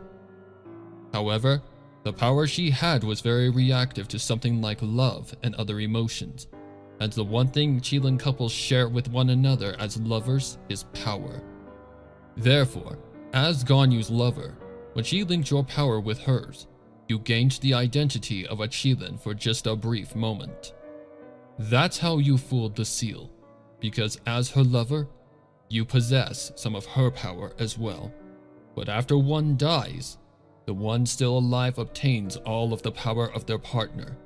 Therefore, you already have everything you need to win this war. It's just locked away inside of you. Then how do I release it? That depends on if you can answer these questions with the truth. Or are you willing to do so with the risk of potentially being banished to an eternity of never-ending limbo? Keqing jumped at the sudden potential consequences, but knew she had no reason to lie about anything to this creature. If she didn't obtain this power, she wouldn't be able to stop the doctor from ending humanity, so she just let out a long breath with her chin high and nodded her head. The creature nodded its own to seal the agreement, then, just as it had done hundreds of times before, proceeded with asking the questions that determined Keqing's success or failure. Do you know who you truly are and your purpose in walking the pathway of destiny and fate? Keqing winced at the questions, having not expected them to be so philosophical in nature. They were questions that were only asked at certain times, and the verge of the apocalypse definitely qualified. Therefore, she dove deep into herself to find the answers, and made sure to think hard about her choices. Did she really know who she truly was in this world, and what her purpose was? She'd originally been nothing more than a girl who gathered milk from cows and gathered eggs from chickens each morning, dressed in nothing but overalls that had visible areas where she'd accidentally torn them. She'd lived on a small farm in between Mondstadt and Liyue, having barely enough more to buy even the cheapest of things. However, managing her limited mora had been one of the stepping stones to her position as Yuheng and working under Ningguang. It had taught her that by saving and only spending little mora at a time can add up to a lot in little time, and had rewarded her with better clothes and a job in Liyue Harbor. In other words, by not being greedy, she gained a lot of success. However, getting to the heights of Ningguang's best had been a whole other challenge on its own. It had taken her separating her from her old lifestyle as a farm girl, moving into a whole different environment she knew nothing about, and getting into Liyue's academy to learn everything she needed to qualify. It took years of grueling effort, debt, and dedication to accomplish, but her role as Yuheng had been a case of being in the right place at the right time. She'd attended a banquet that her class had been invited to, and while it may have seemed like a waste of time, it had been Kuching's golden ticket into Ningguang's ranks. She had walked over to get a drink and had been met with an unexpected guest. "Can you tell which wine is cheapest?" "Huh? Why would you need to know that?" "Let's just say I'm a lady of fine taste, and if you can tell me which of these wines is the cheapest, I'll let you ask me one question as a reward." "Okay. Well, the answer is pretty simple. It's the one farthest left." The one that is the most expensive looking is your guess? Are you sure that's what you'd like to answer?" "Yes." "Well, then I reward you with one question. But before that, can you give me an explanation as to how you figured out the answer so fast?"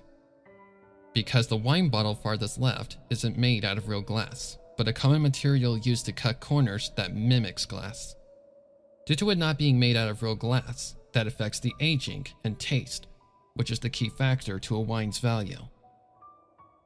"It seems I've chosen right. You may ask your question, but I'd suggest looking at me first and thinking it over." Then she had turned and was met with the face of the wealthiest lady in Liyue, having nearly dropped her freshly poured drink at the sight. "Lady Ningguang? Please, forgive my rudeness in your company." "Rudeness? Dear, you saved my tongue from suffering the taste of a poorly made alcohol. There's no reason to apologize, and all I ask is for you to ask me any question you want. No strings attached, no games, no lies." Too flustered to say anything, she had just nodded and went into deep thought on what to ask. When she had eventually come to her choice, she'd spoken the words that would make her who she was now. "May I share a drink with you over a chat?" Ningguang had only smiled, then proceeded with pouring her and Kuching separate glasses of the best wine on the table. Wise choice. A question that leads to more questions. She then handed her her glass and began to lead her to a private area to chat. That private chat had led Kuching to being accepted by Ningguang as the Yuheng, and eventually her encounter with Ganyu for the first time. She had gotten to her position in life out of perseverance and being decisive with a strategy to guarantee the best outcome. All things she needed to succeed as the Yuheng, and ultimately as a person. Never had she done anything manipulative or illegal to get to her position in life, and by doing what she had, she'd gained success and the love of her life. Therefore, by still being herself and chasing her goal to save Teyvat alongside Ganyu, she could answer confidently. Yes. While my life started out not so fortunate or rich as it is now, I eventually built my way to where I am now by being myself. I found success, happiness, and the one I was destined to be with through my choices and decisions. And that's the role I'm meant to play in this game of fate and destiny. Therefore, I must accomplish my goals once again by saving Teyvat from destruction. Her voice echoed mightily as the Qilin nodded its head in agreement that her life wouldn't end here. Too many had died for the doctor to succeed, and she couldn't fail to avenge those people. Her mission would be accomplished, and nothing was going to stop her. You have done well, child. I will grant you what is needed to end this war, and give Teyvat a future to strive towards. Now, please close your eyes and think of the things that give you reason to live in this world. Kuching nodded, then did as the beast told her by closing her eyes tight and reminiscing about what made her want to live.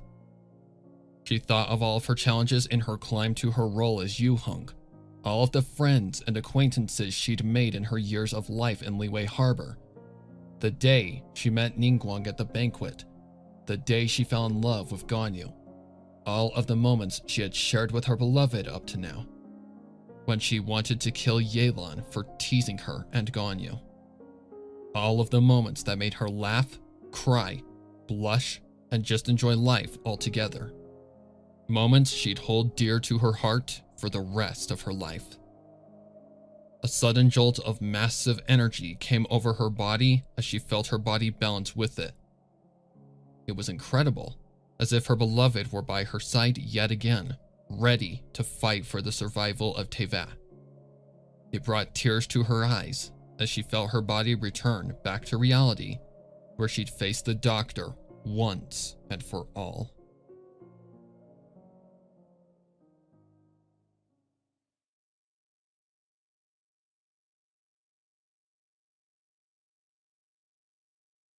Upon opening her eyes, Keqing immediately felt like a whole new person.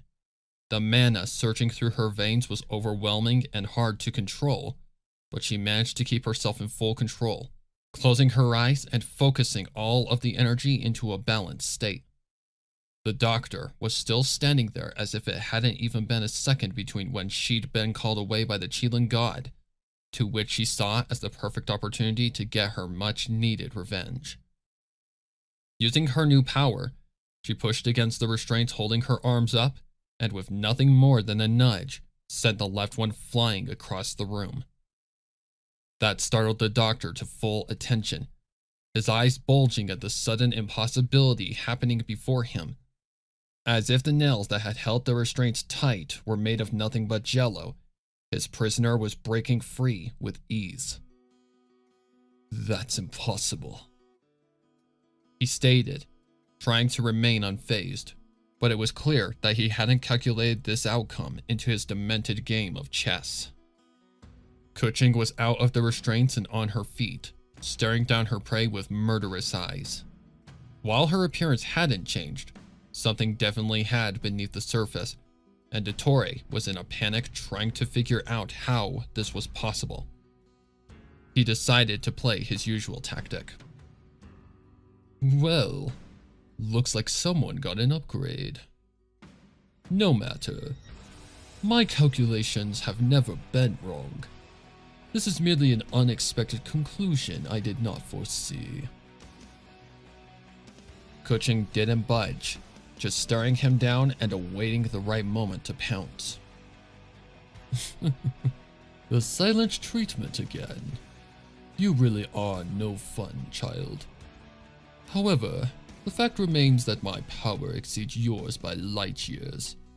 And unless you want to experience that power, I suggest you just surrender this new power to me." "I'm not asking your permission. I'm going to make you suffer what you made the Sarita suffer by showing you what it means to be removed of your freedom of will." "Fine. Just know I didn't want this to end in senseless violence. I would have rather preferred a peaceful end to this world." "You chose violence the moment you killed Ganyu, you savage!" She finished, lunging forward at a speed too fast for him to follow, causing him to receive a massive blow to his lower chest. He flew back into the wall at a violent speed, hitting it and losing his breath instantly. Upon meeting the floor, he clutched his abdomen with gritted teeth in indescribable pain, struggling to get up. The punch had felt like he'd been struck by the mass of a giant tree trunk at over 100 miles per hour, and the impact with the metal wall had made matters worse by knocking the air out of his lungs and throwing his senses into absolute chaos. He couldn't breathe, speak, or even think, his voice now nothing but grisly rasps of pain. "First, I'll take away your ability to breathe, talk, or even conjure a single thought of your own. By my calculations, it'll take you around 1 minute to rehabilitate yourself back to fighting condition. But I won't give you that time to defend yourself, seeing you never gave the Sarita a single moment to save herself." She approached her victim, slowly pulling Lion's Roar from its sheath. Next, I'll take away your ability to move on your own. Usually a casual human couldn't sever limbs without chipping their blade. But I'm no ordinary human. 4 slashes of cold steel flashed at the speed of light, to which, only after the cuts had been made, did the searing agony attack the doctor's nerves and senses. Blood spewed from his fresh wounds at the pulse rate of his heart, staining Kuching's body and clothing. She could care less about the blotches of crimson getting all over her. Her only focus was the monster before her in a growing pool of blood. He was squirming and trying his hardest to get away from the murderous swordmaster paying him his dues, but Kuching had full control over the situation, as much as victory in her grasp. I see now that your rank in the Harbingers was nothing but a lie to make you seem intimidating. And while it worked for a while, once you destroyed my world, you set your fate in stone. How does it feel to be a victim of your own game?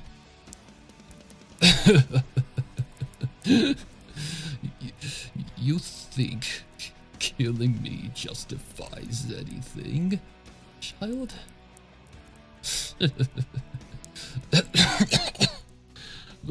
But by killing me, you're betraying the existence of Tevat. If you kill me, you'll be nothing but a traitor to everyone in this false world. Kuching didn't even flinch. While the celestial gods did do wrong in taking power that was not theirs to take, this was not the solution. War, genocide, murder, pride. None of these would ever be the answer to a wrongful start, and that was enough for Kuching to answer the doctor. As far as I'm concerned, you're a monster who puts pride before anything else. And that's not a good candidate for a proper solution to what happened eons ago. You used unlawful tactics to destroy lives, took those lives and used them to do your own bidding, and threw Tevat into chaos for no reason except to watch it burn. You are no saint, savior, or god. You are a demonic bastard that never deserved to live in this world.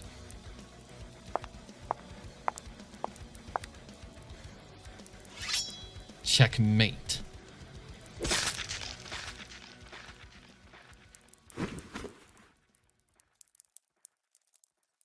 With one swift strike, Kuching ended the doctor's life, his head falling to the blood-soaked floor and rolling out of sight. It was over. She'd won the battle and saved Tevat. However, it had come with a cost. The cost she had feared from the beginning. At the sudden realization of the loss of her beloved, Kuching collapsed to her knees and began to sob in her bittersweet victory.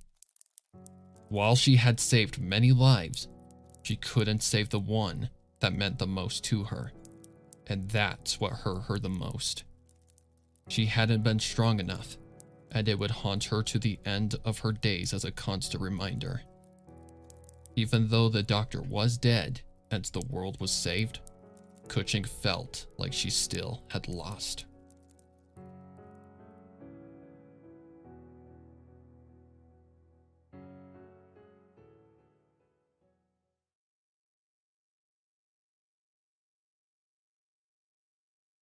Can you hear me? Miss Kuching. A voice echoed in Kuching's ears as she peeked her eyes open to the bright lights of the doctor's lab, a familiar and distant face atop her, with a worried expression painted on their face. She grunted as she came to, her blurred vision starting to clear up and form a clear picture. She was physically and mentally exhausted, and upon opening her eyes fully, she quickly began to realize everything. Atop her was Jean, Diluc, and another face she hadn't seen in a long while. The voices began to regulate to a much less indistinguishable mutter, and as she began to sit up, her entire reality came back to her. Ganyu's death. Her victory by paying back the doctor what he had deserved for millennia. Her encounter with the giant Qilin, and all of whom she'd ever considered a friend or acquaintance. She didn't even remember falling asleep, but assumed her emotional breakdown must have caused her to pass out. After all, it had been a long war, and now she'd be able to live normally again. However, normally was far from true, because the trauma of her losses in it would never go away. She'd become what Yelan had told her Ganyu had become after the Archon War. Paranoid, sad, lost, miserable. She'd already lost the light of her life, and no longer had a guide in life to happiness and peace. While she'd won, she also hadn't. "Miss Kuching, are you hurt?" Diluc questioned her. "More than you can imagine," she answered. "Could you point out your injury? Jing can heal your wounds." "No, Sir Diluc. The pain I'm referring to is not one that can be healed by any elemental energy." At first, he was confused, up until he caught on, noticing the absence of Ganyu. It got even worse when he saw the clothes that said partner usually wore on the floor, black ash outlining the areas where limbs would usually reside. His heart skipped a beat. "I am so sorry, Miss Kuching. I wish I had been here to protect her." It's not your fault," she replied sadly, getting up from the floor and hanging her head in defeat. "Everyone did what they could, but in the end, it was my responsibility to keep her safe. Fate had other plans, and there's nothing anybody could have done." Nobody said a word. It was as quiet as a ghost town in the bowels of Frostcap Island in their hour of victory, and it was understandable as to why. It was only until the third occupant spoke that the quiet was finally seized. "The tragedies of war strike yet again," spoke a voice that Kuching immediately recognized, turning her head in the direction of it. "Sight I had hoped not to see at the end of this, but so is the cruel nature of reality." Off to her left was the tall and much knowledgeable assistant of the once Wansheng funeral parlor, his voice being very distinct to her ears. His presence felt off to her, seeing he hadn't traveled with them to Snezhnaya, and she had guessed him to have died the night Liyue Harbor was removed from existence. Why was he here? "Mr. Zhongli? What are you doing here?" "You'll see soon enough," he answered cryptically, turning his attention back to Jean and Diluc. "While the time may not call for it, do you two mind if I speak with Miss Kuching privately?" "Given she hasn't suffered any injuries, I'm fine with that," Jean replied. "However, I truly believe Miss Kuching is the one who should truly be answering your question." "True," he answered, turning his gaze to Kuching. "Well, Miss Kuching?" Of course," she answered with a hint of curiosity. In her current state, she'd usually refuse answering any questions until she'd had a little time to accept the truth of her reality. However, given Zhongli's presence here being off and bizarre, she could make an exception. With her answer given, Jean and Diluc left the room to just the two of them. Once the coast was clear, Zhongli turned his full attention to Kuching and started to talk. I am assuming that you are aware that my sudden appearance here is quite strange in your eyes, Miss Kuching.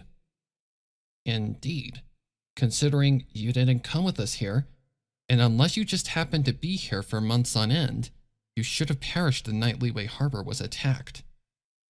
An astute observation. I'd expect nothing less from the former Yuheng of said city, as much as the fact that I'm sure you have many questions. She nodded again, to which Zhongli knew his hands were tied.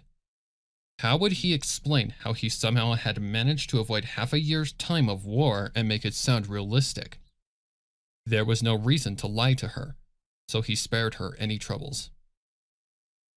Well, then I won't cause you any further troubles and tell you everything. First and foremost, my identity. I am not a human being like you, nor have I ever been. I am the Lord of Geo, or Morax, and have secretly watched over Leeway even after my death at the Rite of Dissension. Kuching's eyes bulged. Now his presence in Snezhnaya made sense, seeing he had been locked away with the Adepti, having been used as a battery for the Doctor's twisted schemes. She had no clue what to say or do. An expected response. I suppose that's something that even someone of your stature would have a hard time accepting, but it's true. I am Morax, and have been among you from the moment you stepped foot into Leeway Harbor. I had my suspicions, but never expected them to actually be true. However, if you're revealing this to me, a mortal, then you must have something important to say. Indeed, Miss Kuching, seeing I can tell you are in much pain from your loss. As one of the Archons who fought in and survived the Archon War, I have faced the same pain you are experiencing. I too lost someone I loved dearly to war, and was too late to save her. But I don't think it's too late for you to not suffer as I have had to for centuries. Kuching's eyes bulged again. Was he saying that it was actually possible to save Ganyu? How was that even possible? I literally saw her turn into ash. Because I sense Ganyu's power still within you. An essence of her life that might be enough to give her life again. Kuching's heart began to race, and tears began to fill her eyes. She suddenly remembered something that seemed off in the other realm where she encountered the Qilin god. Be brave and finish this, so we can go home. Those had been the words that Ganyu had said to her, but how was it possible that her life force still remained when it was all taken by the Doctor? Morax answered her question. I still remember the night I found her crying in that camp. Ganyu has faced many challenges, learned from them, and done her best to save everyone. She has cried many tears, had many sleepless nights, and has lost many people she loved and cared about dearly. However, in my years in Leeway Harbor, I had never seen her more happy than when she met you. It was as if some void plaguing her heart had suddenly disappeared, because after the day she met you, she started to no longer have frequent nightmares, experience flashbacks to the Archon War, and began to smile again. You were the thing that gave her light in the darkness again, Miss Kuching, and I believe that when you two became one, she gave part of herself to you as a commitment, a piece of herself that would forever intertwine your souls till the end of time. Everything that happened in the other realm was starting to make sense. The power that the Qilin had released had not been a result of Ganyu's genetics, but the part of her that she'd given Kuching the night they became lovers. The energy she'd used to kill the Doctor had felt as if her beloved was next to her because she had been there. She began to cry again, knowing that Ganyu had truly never left her, and that their love was absolutely true. I, I, I understand now. That familiar feeling when I struck down the doctor. It was the piece of her that she'd given me. She was there. All along. That definitely sounds like her. As if fate had predicted it, Ganyu gave you the key to victory. Now, I ask you, Miss Kuching, are you willing to give up that power to bring Ganyu back? I am, Rex Lapis. While power is great to have, love and happiness is eternal. Very well. Then walk over to the area where she was last, and focus all of your energy into her remains. She wasted no time and walked over to where Ganyu had disintegrated before her very eyes. Once she met the outline of Ganyu's ashes, she began to focus all of the power she'd gained from her beloved's commitment towards the remains littered on the floor. An icy blue line of elemental magic manifested from Kuching's right palm towards the floor, slowly beginning to merge with the little life left in the ashes and rebuild what once existed. As if a phoenix were birthing from its charred remains, something began to take form from the black cinders, growing and beginning to take form. It was unmistakable. Kuching could see her beloved starting to come back together from the material she disintegrated too, every feature being the same as she remembered. It took a lot of effort for her to do this, but she refused to let this opportunity pass out of sheer lack of strength. Their love was strong, so her strength was enough to bring Ganyu back. With all of her power and will to bring back her beloved, in a sudden flash of light, the sound of Ganyu's voice broke through, a confused and shocked look on her face. Huh? She squeaked, her confusion disappearing with the turn of her head to the sight of her beloved. Ganyu! Kuching exclaimed, running up to and embracing her loved one with a tight hug.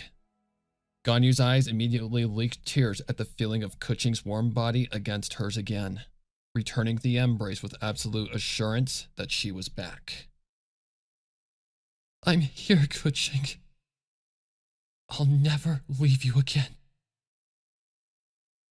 It was like a fairy tale to both of them, having a hard time believing that they were back together again. But they were, and could go home together and live happily. Morax said nothing during the entire reunion and just allowed the two their time, feeling happy and proud of the little teenager he'd found in a hopeless state thousands of years ago. She'd found peace and happiness at long last. The two broke the embrace and wiped their tears, following with giving each other a kiss that made Morax smile. After a long minute of reuniting, Ganyu and Kuching finally let go of one another and turned back to Morax. Rex Lapis? It's great to see you too, Ganyu. Are you okay? Are the other Adepti okay? He nodded in assurance. It wasn't easy, but I've managed to recuperate after a couple days of rest. Kuching jumped at the mention of a couple days, having not been aware of how long she'd been out.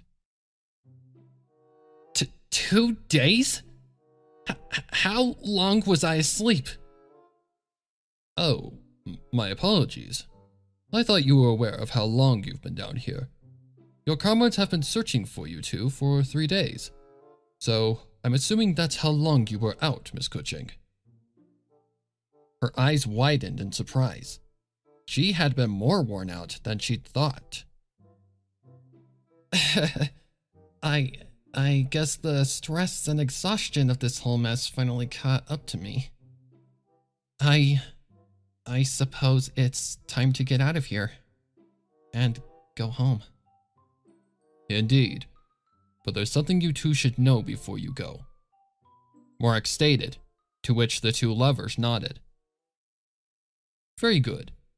Now, it's very important you know this, seeing I can no longer sense adeptal energy from you, Ganyu. By Miss Kuching resurrecting you, it came with the cost of losing your identity as an adeptal being. That means you are no longer tied to the world by immortality, Ganyu. Ganyu jumped at the information. Never had she thought of the removal of her immortality to ever be possible. It was as if the gods above had blessed her with her greatest wish. Mortality meant she'd never have to face the unbearable pain of living beyond her beloved's death.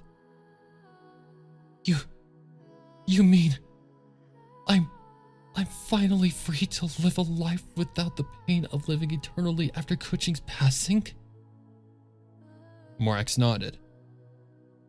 Ganyu burst into tears of happiness, embracing Kuching yet again in a tight hug. It felt as if all she had had to face to get to this point had all been worth this reward. She could live a happy life with her beloved, and be in her when her time came to leave this world. She was the happiest she'd ever been in her entire life. Releasing her hold from Kuching, she turned to Morax with a smile. Thank you, Rex Lapis, for helping me find happiness and peace in this world. I did nothing but guide you and give you advice on the long road to this point. You have worked hard and eternally to reach this reward on your own, and I am proud of you for finally finding your place in this world after so long. You have found your own way, Ganyu, and have fulfilled the contract I assigned you all those centuries ago. Therefore, you are now free to live the life you want, and no longer are tied to our agreement. You have more than paid for your acts that night. Yes, sir. However, at this point, my devotion to protecting this world has gone beyond that contract. I will continue to fight for the world and people I love, and that's my vow as a being in this world. And I'll be right there with you every time. Kuching added, taking Ganyu's hand in hers tight. Morax just nodded with a smile, a light chuckle escaping his lips. If that's what makes you happy, I'm all for your choice. Now, let's get out of here and show everyone that you're all right. Ganyu and Kuching nodded. Then, with their hands held warm and tight in one another, they departed to the bowels of Frostcap Island, not looking back and only forward to the future.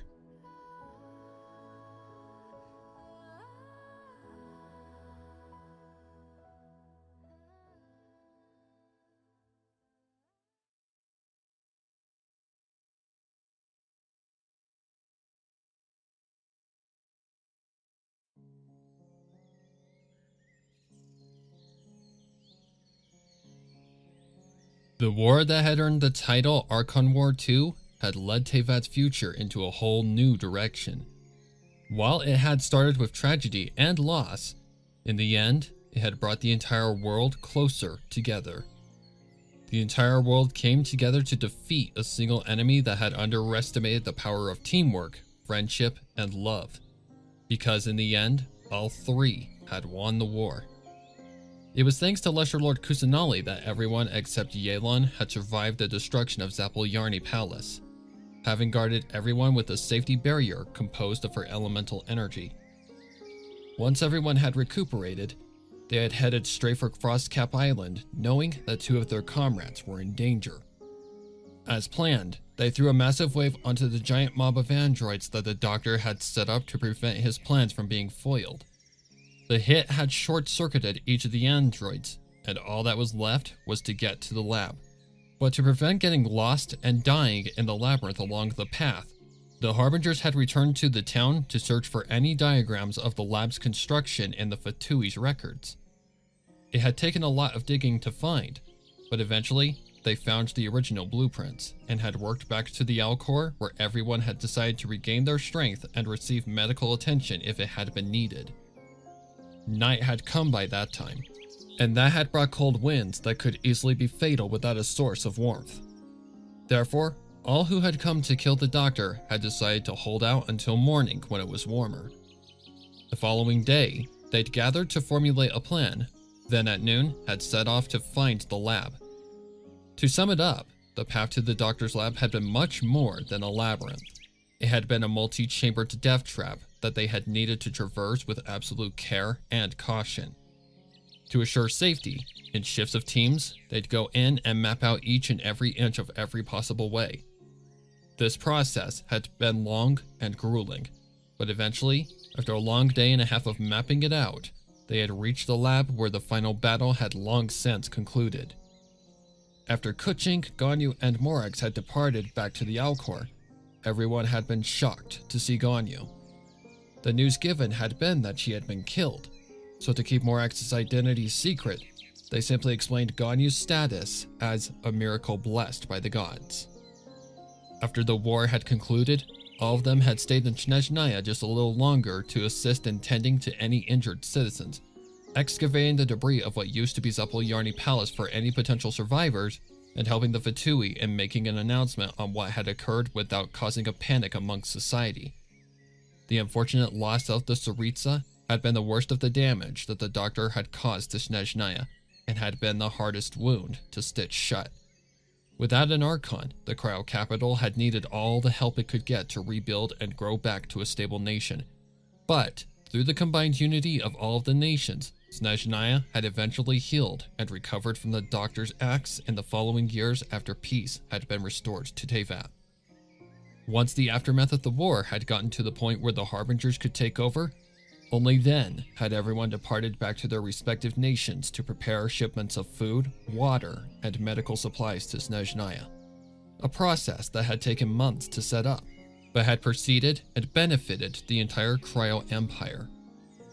Ganyu and Kuching remained in Mondstadt to assist with rebuilding the damage done by the doctor, and with assistance from Sumeru and Fontaine's governments, had managed to fully get Mondstadt back to normal within 5 months after the departure from Snezhnaya. In return, Jean had made agreements with Sumeru and Fontaine to provide support and rehabilitation of any facilities in need of repair, to which both nations accepted peacefully.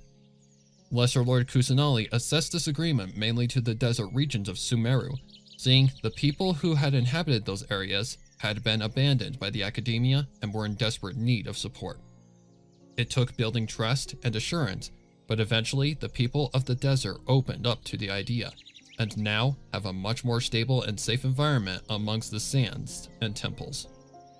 As for Neuvillette, he used his opportunity to begin reconstruction on the Fontaine Research Facility, which originally had been destroyed by an explosion during an experiment in the past. It had been a tricky case, but with proper support between all nations, in just a time period of 5 years, the entire facility had been rebuilt and had developed advanced research on the Fontainian waters in just 1 year after completion. Jean had proposed an agreement to Inazuma and Natlan as well, but both the Raiden Shogun and Murata had denied the request. A simply did not want to change her nation's pace of development and preferred her country the way it was. However, after witnessing how much damage Archon War II had caused, she had proposed a treaty to Sangonomiya Kokomi in hopes of reuniting Narukami Island with Watatsumi Island, and working together to bring Inazuma a bright future in the aftermath of the war. Kokomi accepted the offer, and is currently working hard to reestablish a connection between her people and Watatsumi through the assistance of Ayaka and Kujosara. Murata was the same, but had proposed a trade deal for weapons with Mondstadt. Her reasons were to simply provide more advanced warfare in the case of another unexpected attack, wanting to keep her fellow allies safe and properly prepared for the future. Jean had accepted the proposal, and in return, had proposed to station some of her own knights in Natlan to the Pyro Goddess. She too wanted to keep the Pyro Nation safe from attacks, and despite Murata being hesitant, had accepted the offer. This led to Natlan receiving better production from intruders, barricades and proper housing having been provided to the people. After only 2 years of cooperation, Mondstadt and Natlan have now become dependent on one another and have established a military composed of both nations' people. Ganyu and Kuching spent years working with Jean to assist in growing the other nations, up until they decided to take time for themselves. As they'd promised amidst the war, with the help of Morax and the other Adepti, they constructed their own paradise atop one of the many peaks of Liwei's mountains. It was a house big enough for just the two of them and had a view that gave the appearance of them being above the heavens. The perfect view they had both imagined. It's now been 15 years since the conclusion of the war, and Ganyu and Keqing have lived together happily ever since their settlement there. The world was in a state of peace and harmony, and the nations were united more than ever before in Teyvat's history. However, the scars of war still remain with them, as much as the memory of the comrade they lost in it. They still see that moment when Yelan knew she couldn't get away, still hear her yelling at them to run, still remember the night that they'd never forget as long as they lived. That was the only discord in their lives, the tragedies of war and the scars it leaves behind. However, it was a discord that they could bear for however long they had left in Teyvat, seeing life comes with a cost to live. Life wasn't a place composed only of peace and happiness, and that was the truth. Living comes with a serving of peace and disharmony that coexist to create balance. Good and evil, an inevitable existence in reality that tests the will to live, and an existence Ganyu and Keqing both knew would never die until their hearts stopped beating. Staring at the sunset again? The voice of Keqing questioned, pulling Ganyu from her thoughts. Ganyu chuckled and turned to meet her beloved's gaze. Just enjoying the sights, she replied. Care to join me? Keqing answered her by walking up and giving her a soft kiss, to which Ganyu accepted. It only lasted for a few seconds, but it was an eternity to them, thankful that they still had this beautiful world to share together. Of course, Keqing answered cutely, staring out beyond the edge of their paradise high above the clouds. I see you're starting to get a little streak of white in those locks of yours. Just a sign of age, that's all. Ganyu answered calmly, not even fazed by the fact that she was starting to show signs of getting older. I think it's cute, Keqing complimented. I know for a fact I'm starting to feel the creeping signs of age too. I can't swing my sword as much as I used to, and my arms get tired easily. Need me to give you a massage? Ganyu offered. I'm sure that would help. Keqing giggled at the comment. Sure, but not until I take my bath. It'd really make me happy if you joined me. Ganyu giggled. Oh, so you want that kind of night tonight. You know me so well. Keqing confessed, licking her lips in anticipation. It's been a while since we've had a night like that, so if you're up to it. Keqing, I'm only over 3,000 years old, not 10,000. My body isn't that tired yet, and won't be for a long time. That's nice to know. Keqing stated sweetly, giving Ganyu another quick kiss. I'll go and prepare the water. Okay, I'll be in soon, Ganyu assured, following with Keqing turning and returning to the inside of the house. Ganyu turned back to the sunset slowly beginning to shift into twilight. She admired the sight, taking a moment to just reminisce back to her first ever sunset with Cloud Retainer, the day she first saw her as a mother, even if she wasn't. She'd guided her to the edge of Mount Aosheng to look out at the sunset and had lectured her about how such occurrences are merely a stepping stone further into the future. Sunsets bring night, and night brings day. Beautiful sights that bring the start of a new day closer to the inevitable end of Teyvat. They can bring dreams and nightmares, just like how one brought the start of the war. However, through trials, tribulations, perseverance, and their love's strength, they had assured Teyvat more sunsets to come. Would the one before her eyes bring another war or another day in her peaceful mortal life? That was the unpredictable beauty of life, even if it could be cruel at times. However, Ganyu wasn't afraid of the future, because she knew that, just like how they beat the Doctor and saved Teyvat once, they could live to see whatever was beyond any horizon gifted to humanity by the gods. No matter what it took, no matter what fate threw their way, until the day they died, they'd fight for the future with the power of their combined strength, through love and unconditional care as one.